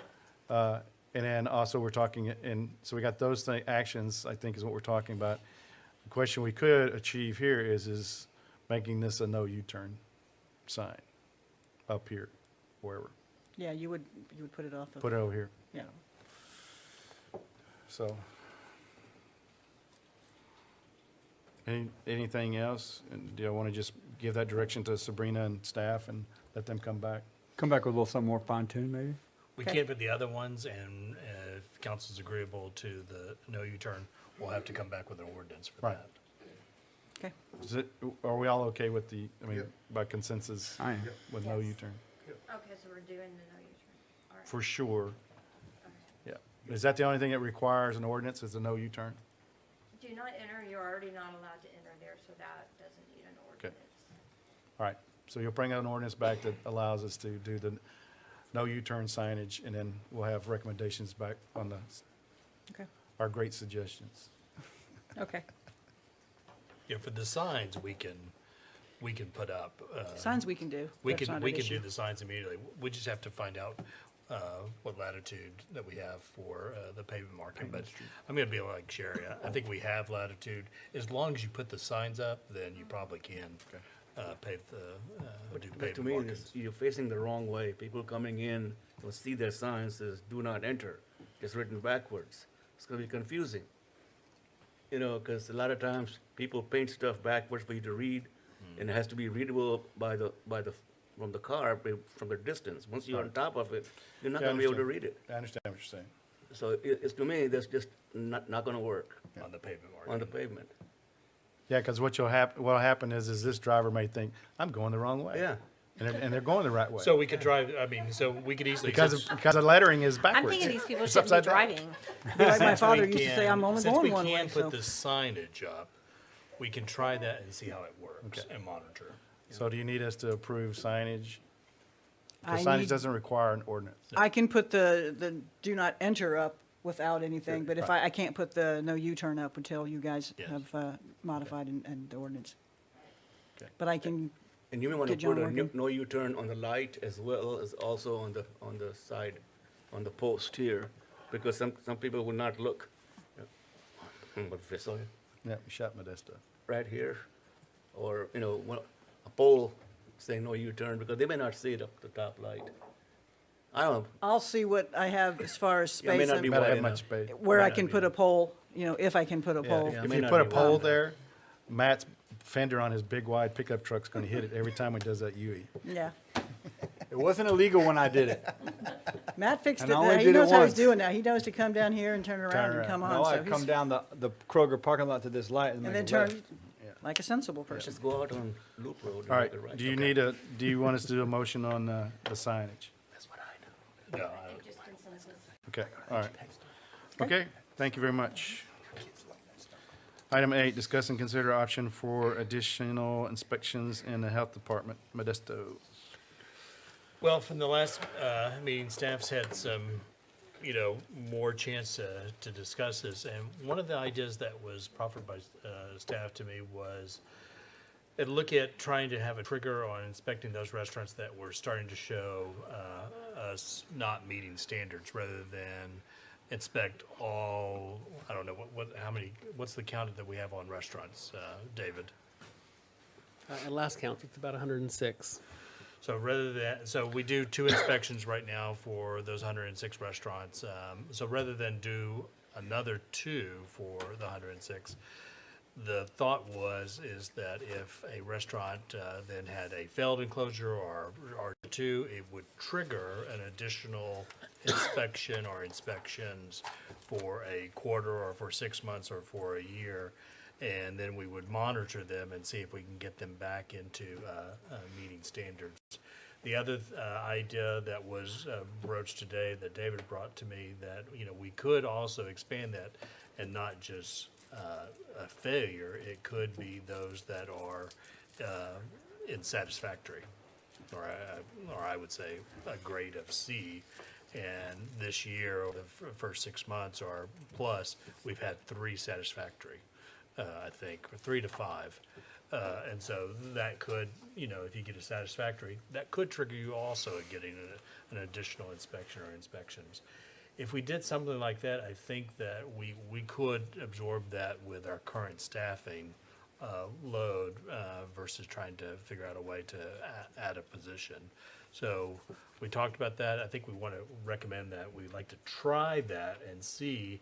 It could come back, and we could be during the summer, during the budget process, we could be recommending to add an additional inspector, but we were trying to see if we could focus on those that were showing a trend of not meeting, the standards. So I feel like that you're missing the point. So the point I was trying to make last meeting and the time before was that I'm not concerned about repeat offenders. I'm concerned about the first offenders. If we are not inspecting them but twice a year, and they know when we're going to come to inspect, and if we are going to go inspect them and they are in that worse shape that you have to close them down, that the problem existed long before you showed up. And they probably tried to make it better because they're knowing that you're coming. Do they know you're coming? Do y'all set up an appointment or I didn't think you did. just walk in the door, right? To address your concerns, we do meet the state standard for inspections, which is twice annually, and that is what most jurisdictions do post and do. Now, that does not mean that we can't go or don't go more often. And no, we do not set appointments with them. Typically, we might do one in the first half of the year and then do one in the second half of the year, but that's not statutory. So long as we do 2 inspections within that 12-month period, we are meeting that state requirement. But again, that could be, we've inspected them in March and then come back in June.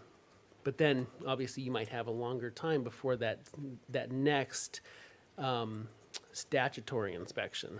That But- doesn't mean that we might not be in that restaurant at other times for other purposes. Do they know, say you've got your list of who you're gonna inspect this week, do they know you're coming in an hour? No, They know ma'am. you're coming They're this not week. scheduled. They're not posted. They're not prearranged. So y'all just show up? Nor is it on any kind of internal calendar. Must go on this date to this Right. to this minute. But say if you inspected them January 15th, Yes, sir. so they should be expecting another one in July? Not necessarily, but that would fit within that twice a year time frame that the state requires. But to me, some of the restaurants that you have found, the list that you sent, Mr. Modesto today sent out, if you look at the list, some of them are in pretty bad shape. And that's health hazard. And I'm sure they didn't, if you'll agree with me, that they didn't get there in one day or 1 week. It took a while for them to get into that shape. Well, I think it depends on the circumstances that shut them down.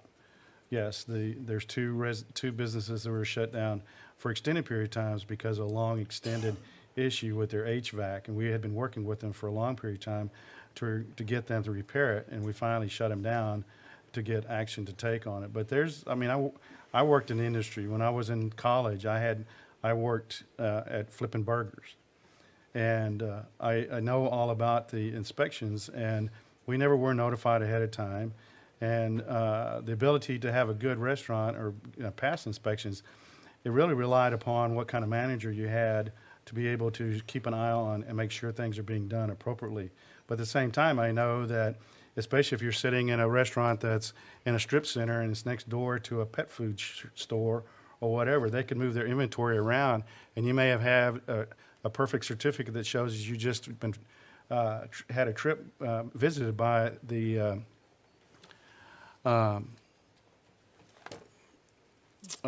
the people to take care of roaches and so forth. So terminators and anyway, what you end up doing is that you can have a perfect situation. They move their inventory around, and you can wake up the next morning and your building is full of roaches because it moved from someplace else. So it can happen. Some of that stuff can happen overnight, over a short period of time. The concern I have with going to an automatic 4 inspections of a year. Why 4? What's important about 4? Why not 6? Why not 8? Or whatever. What's the stopping number? No, I'm not The suggesting deal is 4 or that 5. what I'm saying though is that we do have businesses that do a good job, and they come up excellent. They haven't been shut down, and they're operating very well. But you're going to burden them with an additional inspection whenever they're doing a good job. So the people that you need to be addressing are the ones that are not doing a good job, and those are the ones that we identify over time. And that's why this proposal that staff is putting across there is saying is for the bad actors, if you don't do a good job of taking care of your business, we'll come in here and we're going to inspect you on a more frequent basis and help you become a better provider of services to the community. So I agree with all that, Mr. Yeah. Mayor, but the only thing I'm asking for is the process be random. It is random. No, I would like for it to be more random. That, perhaps like you suggested, the restaurant is doing great, hasn't had any violation in 2 years. They may get inspected just once a year. I don't think that No, meets they get state- inspected 2 times a year. we The have- state you won't have to require. meet- You have to meet. It has to state be 2. Standard. So maybe they get inspected twice a year, but the people who are having an issue, they have a random, then they're not gonna come back and check in a month or 2 months, just be a random check. Well, all the inspections are random. There's no notification. What they will be told is if they are a problem, if they follow this procedure, is if they are a problem business, is that you fall into this category of you're going to have 2 more additional inspections in the next calendar year or whatever period we set. And they don't know when they're going to occur. They know that they're going to get 2 more inspections on top of the additional 2. And that's fine, as long as we do not publicize, they're gonna have 2 more inspections, we're gonna have more inspections, period. That's all I'm asking for. But we have to say how many inspections we're going to do because we have to budget it. So we know that if we're going to go over there and we're going to do more inspections, we need to have an idea of what we're going to do, if it's 2 or 4 more inspections. That's all. That's one of the reasons why I see that you're going to define how many you're going to do, additional inspections.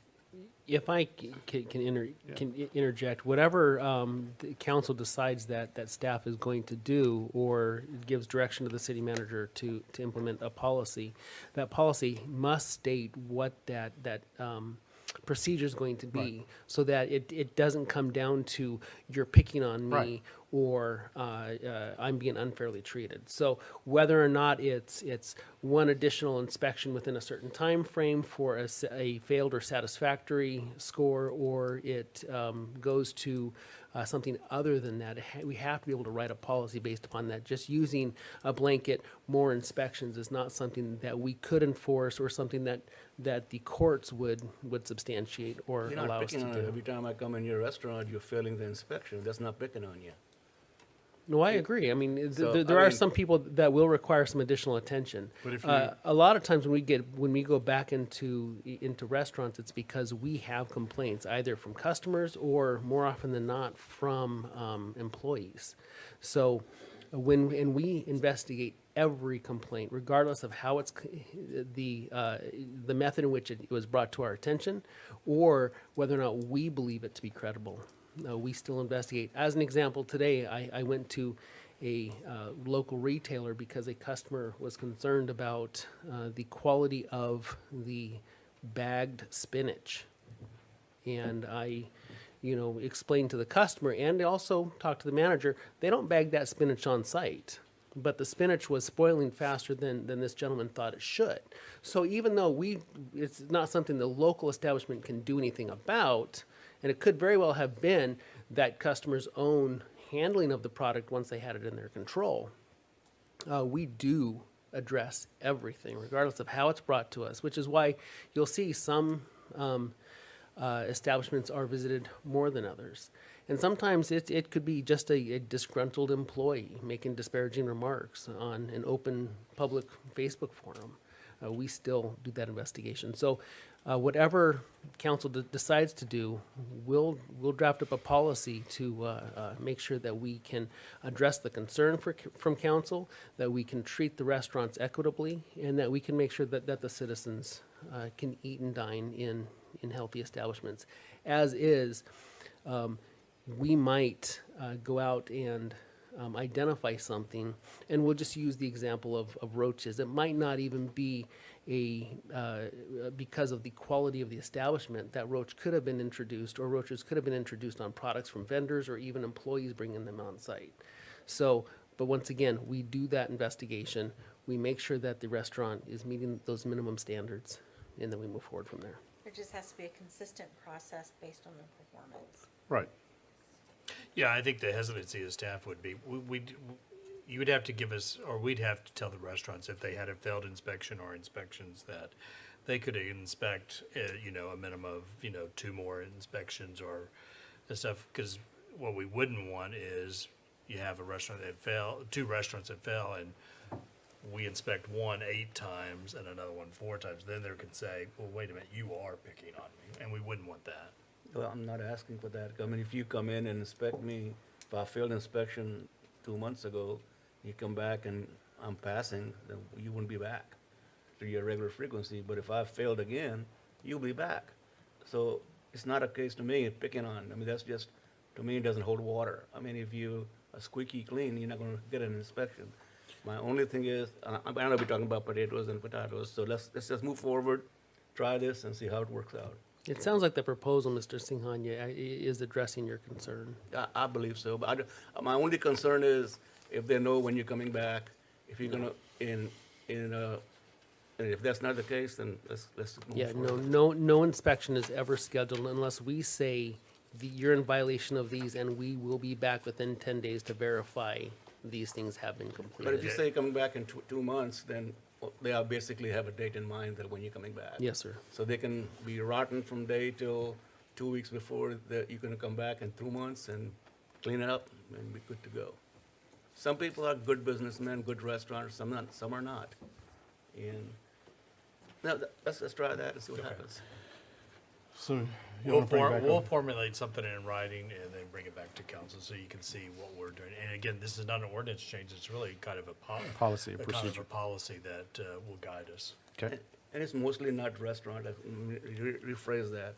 Help is hard to find right now, so people find people who are not as motivated to work, and we have issues, so. Okay, thank you. We have item 9 is authorize city manager to execute a contract with Lee Engineering for professional engineering services for the replacement of existing pool dehumidification equipment at the rec center in the amount not to exceed $45,440. And this is budgeted for? Yes, sir. Yes, through the half-cent sales tax. Okay. Robin, hello. Yes, hello. Tell us what you know about this. We're just trying to get the engineer in to start developing the plans and the specifications. So the system's not doing great, and we want to be prepared. And hopefully, when it comes down to it next year, it might be something we'll be budgeting for. But it's the dehumidification for the pool, the natatorium that kind of, helps with the air quality and all of that stuff. So is it a true dehumidifier or is it an HVAC system?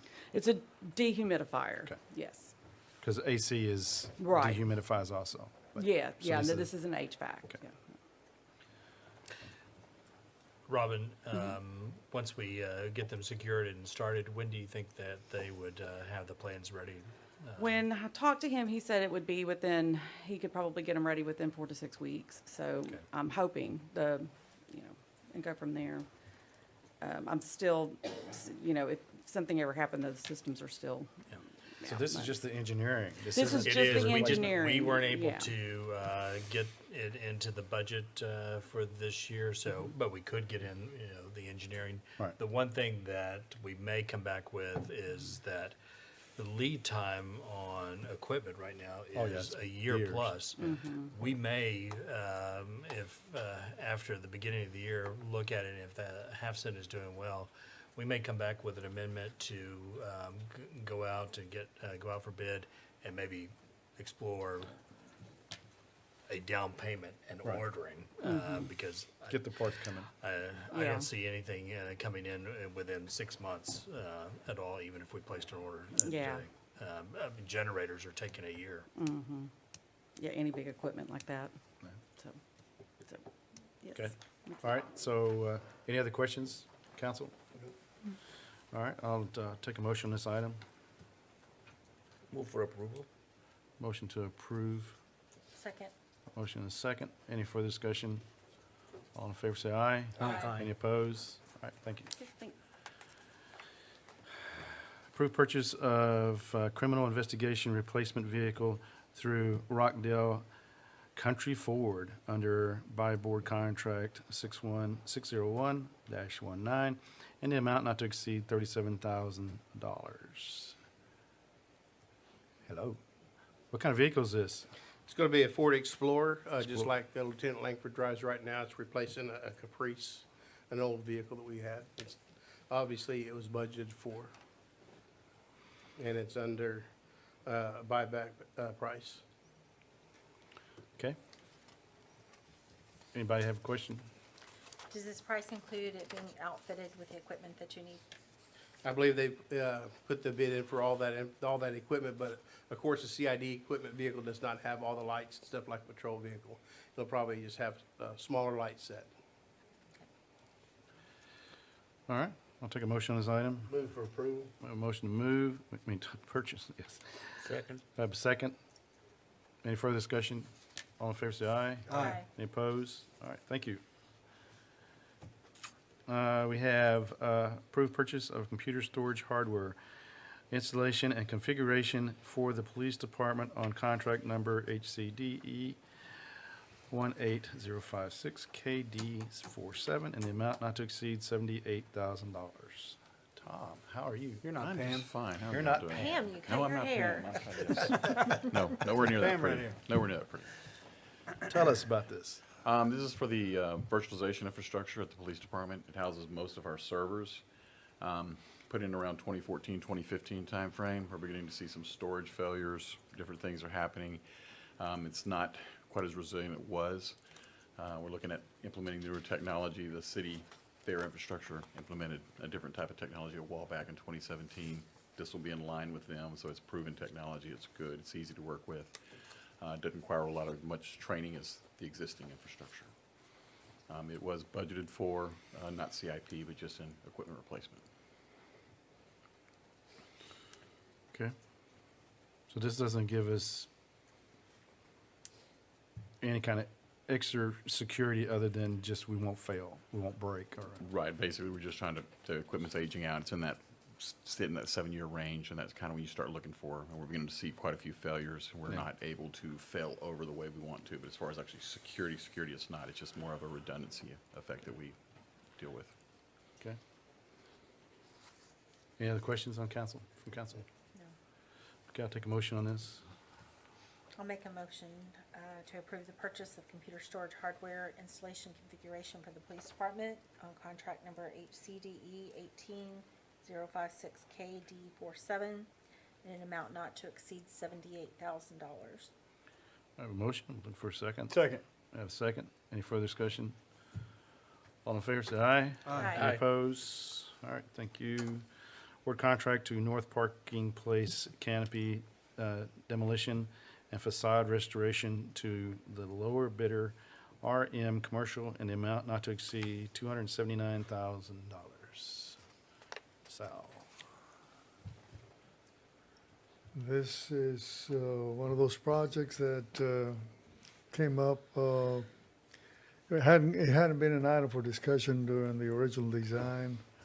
but we knew that we were wanting to get rid of those those canopies there, primarily because of the history it had in the past of falling down. And since we're going to do what we're going to be doing is a significant demolition of the understory for those canopies, the sidewalk, and the go back again with another type of mezzanine sidewalk, pedestrian walk.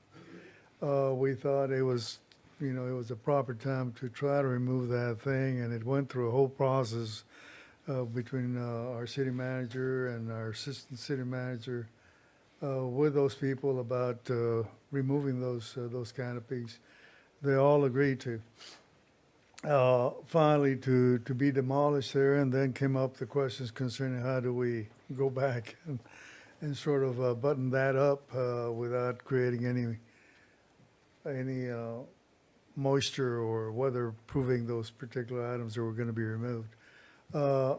Finally, it was done. We put out a project out there. Originally, we had set aside $315,000 as a cost estimate. It ended up with those three different bidders there. Two of them are in the business of building construction. Those first two, RMA Commercial, Noble Construction, HTI, got in there not really knowing what it was that they were getting into, but at least they had enough sense to put in a high price for security protection, Right. their security protection. RMA Commercial is the low bidder. They're from Houston. We are familiar, or at least we haven't done any particular direct dealings with them, but we know of a project that we're involved in, which is the what we call the Plantation Village Shopping Center, where the Madeleine was supposed to be coming in and is still in the works. They came in there and did that significant retrofit of the buildings. They're across from Aldi? Across from Aldi's, correct. So we know that that's, they do good work as far as we're concerned, just judging by the finished product. So we are recommending that, and it's $279, which is still under the $315,000 estimate. So we are recommending that it be given to them, awarded to them, so that we can begin this particular project. It is a 60-day calendar days. The good thing about it is we sort of spaced it in a way that since we were going to be starting the actual construction work on the downtown project starting at the start of the year, January sometime, we thought we had enough chance for them to start, that be able to prepare and either move at the same time at the start of the year if they wanted to, or make any type of preparations prior to that, not to interfere with the Christmas traffic, but at least it give it a chance for them to start. I don't think there's going to be any conflict because the actual street construction and everything is going to start at the that way phase, and this being on the last phase, which is phase number 6 of the project. So there shouldn't be any problem with them conflicting with each other. Okay. What kind of reassurance do we have of, like Councilman Sanjana has asked in the past, is, once we go in and resurface the front of their building, is who's responsible for if there's a leak down the road? Is it the construction company, or is it the city, or is it at some point there's a sign off saying everything's good? Well, it would fall within the certain with a certain amount of time, the 1 year, which is typical contract. Okay. It'd be the contractor's fault to weatherproof that. Beyond that, then it's, I'm afraid it falls on us as the responsible party. Now, even that was explained to the business owners, but that doesn't usually equate to a fair. So when I Okay. asked that question a Full while proof. back, I was told that it would never be city's responsibility. Well, I mean, that's our intention, our intent, yeah, but that doesn't stop them from wanting to see the city, no matter what. So this canopy belongs to the city or they belong The to? city, the canopy doesn't belong to the city. The property is the city's property. This canopy was installed, God only knows when, by the different business owners during the year, through the years. So, but you can't really pinpoint whose canopy that And was. that's fine, but I think we need a hold harmless agreement from the current owners that since it's their property and we're removing something that they installed or their predecessors installed, that if we remove, we're doing them a favor. So we don't want them coming back to us and saying, hey, my building leaks and we need to come and fix it. And I thought that's what we agreed on.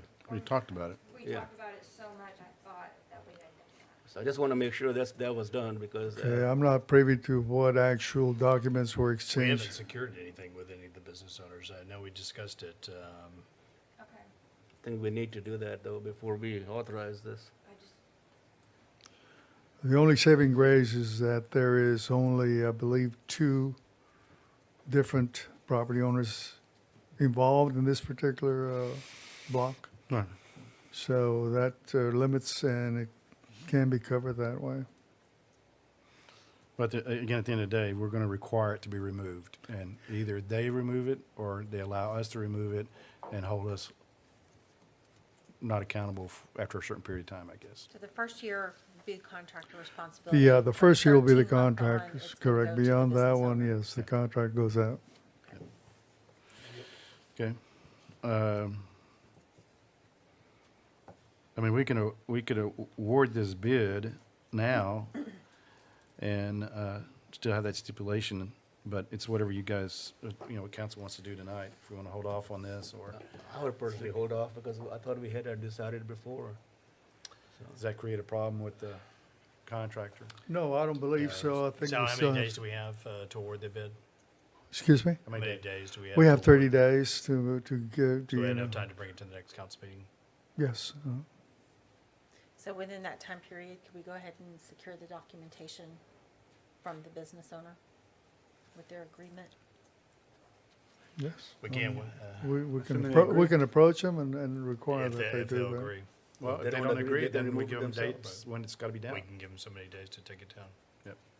I think it would be an easy decision if I was a business owner. Right. Okay. Okay. All right, we'll bring that back.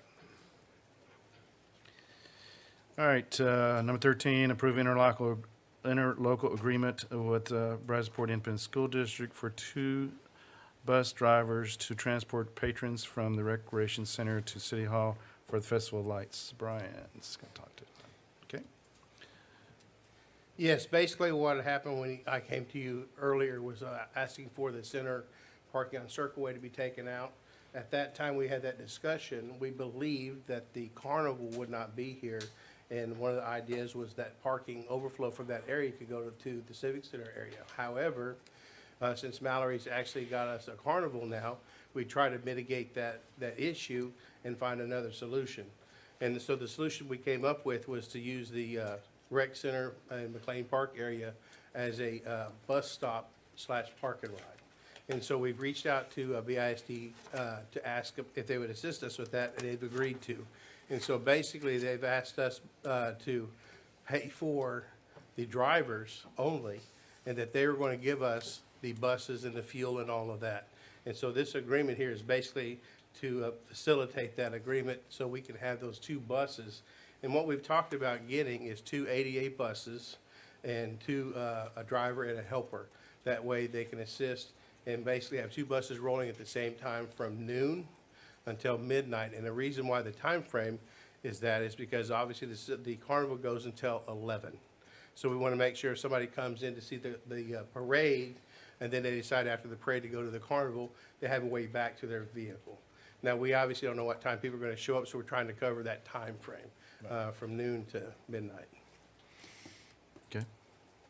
So they pick up at the rec center. Where are they dropping off at? Well, what we discussed, I've actually got with Robin and also Ashley Charles here, and she's going to try to help me get it all figured out. We've talked about 2 locations at the rec center. One is actually coming in right there once you turn left into the rec center. that parking area right there, or as Robin suggested, in front of the main entrance, since they're gonna close at noon anyway, and that would be a covered parking area, or a parking area for them to sit while they wait for the bus. And then, of course, we're gonna drop them off here at the police department, just on the northeast corner from the city hall and the police department, and just mark off a few lanes or parking spaces so that nobody will park there. And we've got signs being made right now for the festival bus stop. So we'd have a stop here, and basically what would happen, people would load up on the bus and it'd be rotating. So there'd always be a bus going, and Modesto and I talked about it, and they could make those rounds every 15 minutes. So no one would be waiting very long, and both buses would be ADA compliant, so if they had a wheelchair, they wouldn't be waiting that long. Right. Good idea. Sounds great. Any other questions? All right, I'll take a motion on this approval and interlocal agreement. Move for approval of interlocal agreement with BISD for 2 bus drivers to transport patrons from rec center to the city hall for the Festival of Lights. Second. Okay, we have a motion and a second. Any further discussion? All in favor, say aye. Aye. Any opposed? All right. Item 14 is city manager update. We really don't have any update. We're still waiting on TCQ. They're mulling over our request to mulch and spread at the landfill. We're kind of in a holding pattern. Sabrina informed me, right now we can't even, grind it without a plan of action of where it will go. So we're waiting on that. If they don't, then we still have another, submittal to them, or we broached the subject with them on burning it at the chipping site, or if they'll require us to move it off-site and burn it. So we're hoping that they allow us to spread it. And So we everybody- have asked for an extension. A 60-day extension. As far as holding the For term. holding it, our permit ends December 12th. So we're And didn't just- they ask you why you need an extension? They did, I think. Because of you. Modesto's correct. I have applied for an extension. I have spoken with TCEQ in regards to that. I'm also speaking with a different division of TCEQ because nobody can talk to each other up there. This gentleman, Mr. Arthur Denny, is attempting to get me permission to go ahead and grind in place. That's what we specified as our preferred method of doing that. We did speak today about either grinding in place or burning, or what our options were, and what the big thing is, which is the transporting of everything. So he was going to contact the other group that I was speaking with and try to get them to go ahead and, 1, push my extension through, and 2, work with him to give me a viable solution that we could do down here that would not involve horrendous amounts of money to try to get rid of this much mulch. So that's where we're standing at this point in time. So everybody get your trailer and go get your couple of loads of mulch. Everybody come get as much mulch as you want. If you know people that want mulch outside the city, come get it. Everybody can come get as much mulch as they possibly want. I have more mulch than you could even dream about. That you can shake a stick at. Then you could, I have a ton of the first grind, and I have more of the second grind. I don't have more second grind, so that's a little bit, but come get all of that, come get all of that first grind. It makes great driveway stuff or anything that you need for that, Not driveways for here, not here in the city, but like if any of you guys are like That's not on the rural, ordinance. if any of you have farms and such things, or any kind of friends that have that kind of stuff, it's fantastic. You've got a corral or something like that. Yeah. All right, thank you very much. Well, that might be an option. I mean, we might be able to contact some of these, ag groups and extension groups and say, Egg extensions. yeah, and just say, hey, we got a bunch of stuff. I'm sure y'all are reaching Yeah, out. the same hurdle that everybody has is what we have. It's It's the getting it shipping there. cost. Getting it there, and Well, they come get it. I mean, it's free to come get it. I know. that's the big enough trucks to make it worth your while, really, to come. The other thing, you were talking about some of the farmings and stuff like that. We have been reaching out to different organizations to say, hey, you're a chicken farmer, you want to do it out here because chicken manure is, of course, very hot, and let's try to do something there. I'm not getting anybody to bite. So I have one more person that I'm going to try to contact tomorrow to see. I do have a town that is looking to take some of it, but again, it's the transportation issue. So I've researched some trucking options for them and to see if they Yeah, can. the maybe only get- interest we've had is someone who makes pellets for burning, for Stoves. wood stoves, but they're looking for a more permanent relationship because I think they have to make a sizable equipment investment. We always have hurricanes. Yeah. All right, thank you very much. All right, so we jump into construction updates.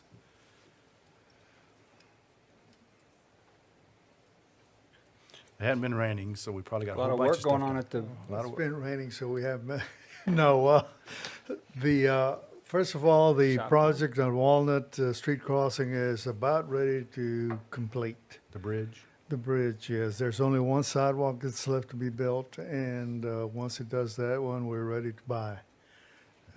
It's come out to be a very, very nice project. The contractor really put out the effort, and then they're already back. I mean, as far as their time, they haven't exceeded the time because of all the weather extensions there, but it's really eating into their profit margin. But they're fine. They want to get that finished. We are also starting the job. As a matter of fact, you may have already seen some activity over there at the extension of Azalea at Circle Way to that property, to that commercial property, even though it's going to stop right at the Parkway line. This is being done by Soil Construction, and they are already removed all the concrete, and they will be starting the liming process on the subgrade shortly, sometime before the end of the week. And so they are moving on that particular project and trying to get it out as fast as they can.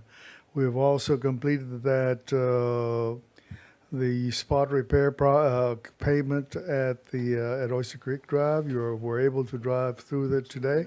It looks very nice. Very Yeah, good it looks job. very nice. It was very smooth and Yeah, it's Looks very very good. smooth, you can transition without any problem there. That was also done by HTI, so that is another project that we've completed. We've completed all the ramps have been completed now. And also we added some ramps that the city manager wanted to include in the Creekside neighborhood or in the old Oyster Bed neighborhood. And those 4 ramps are already into.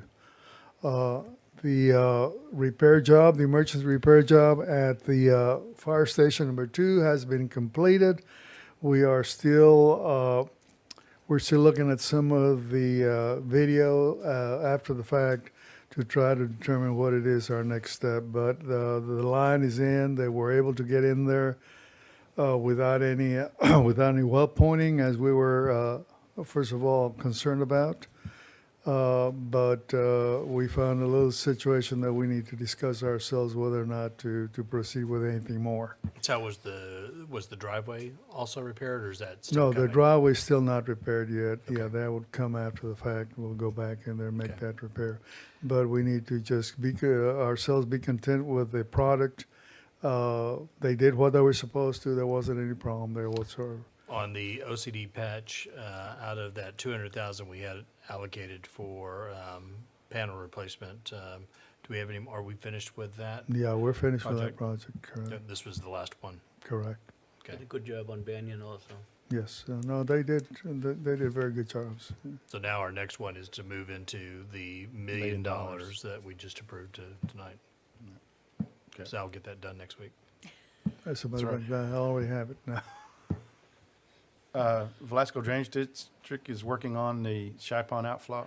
On their outfall, their portion of the outfall, they're at the So is 100 that after the valves or before the valves? from the valves to the creek. Okay, so in between is ours, which is 900, 950 950 linear feet. At $150 a linear 150, foot. $1,500 a linear foot. I'm sorry, Missing a zero. $1,500 So you- a linear foot. Are you still thinking of just replacing one That's the only, yes. and leaving the one We're gonna fix the worst.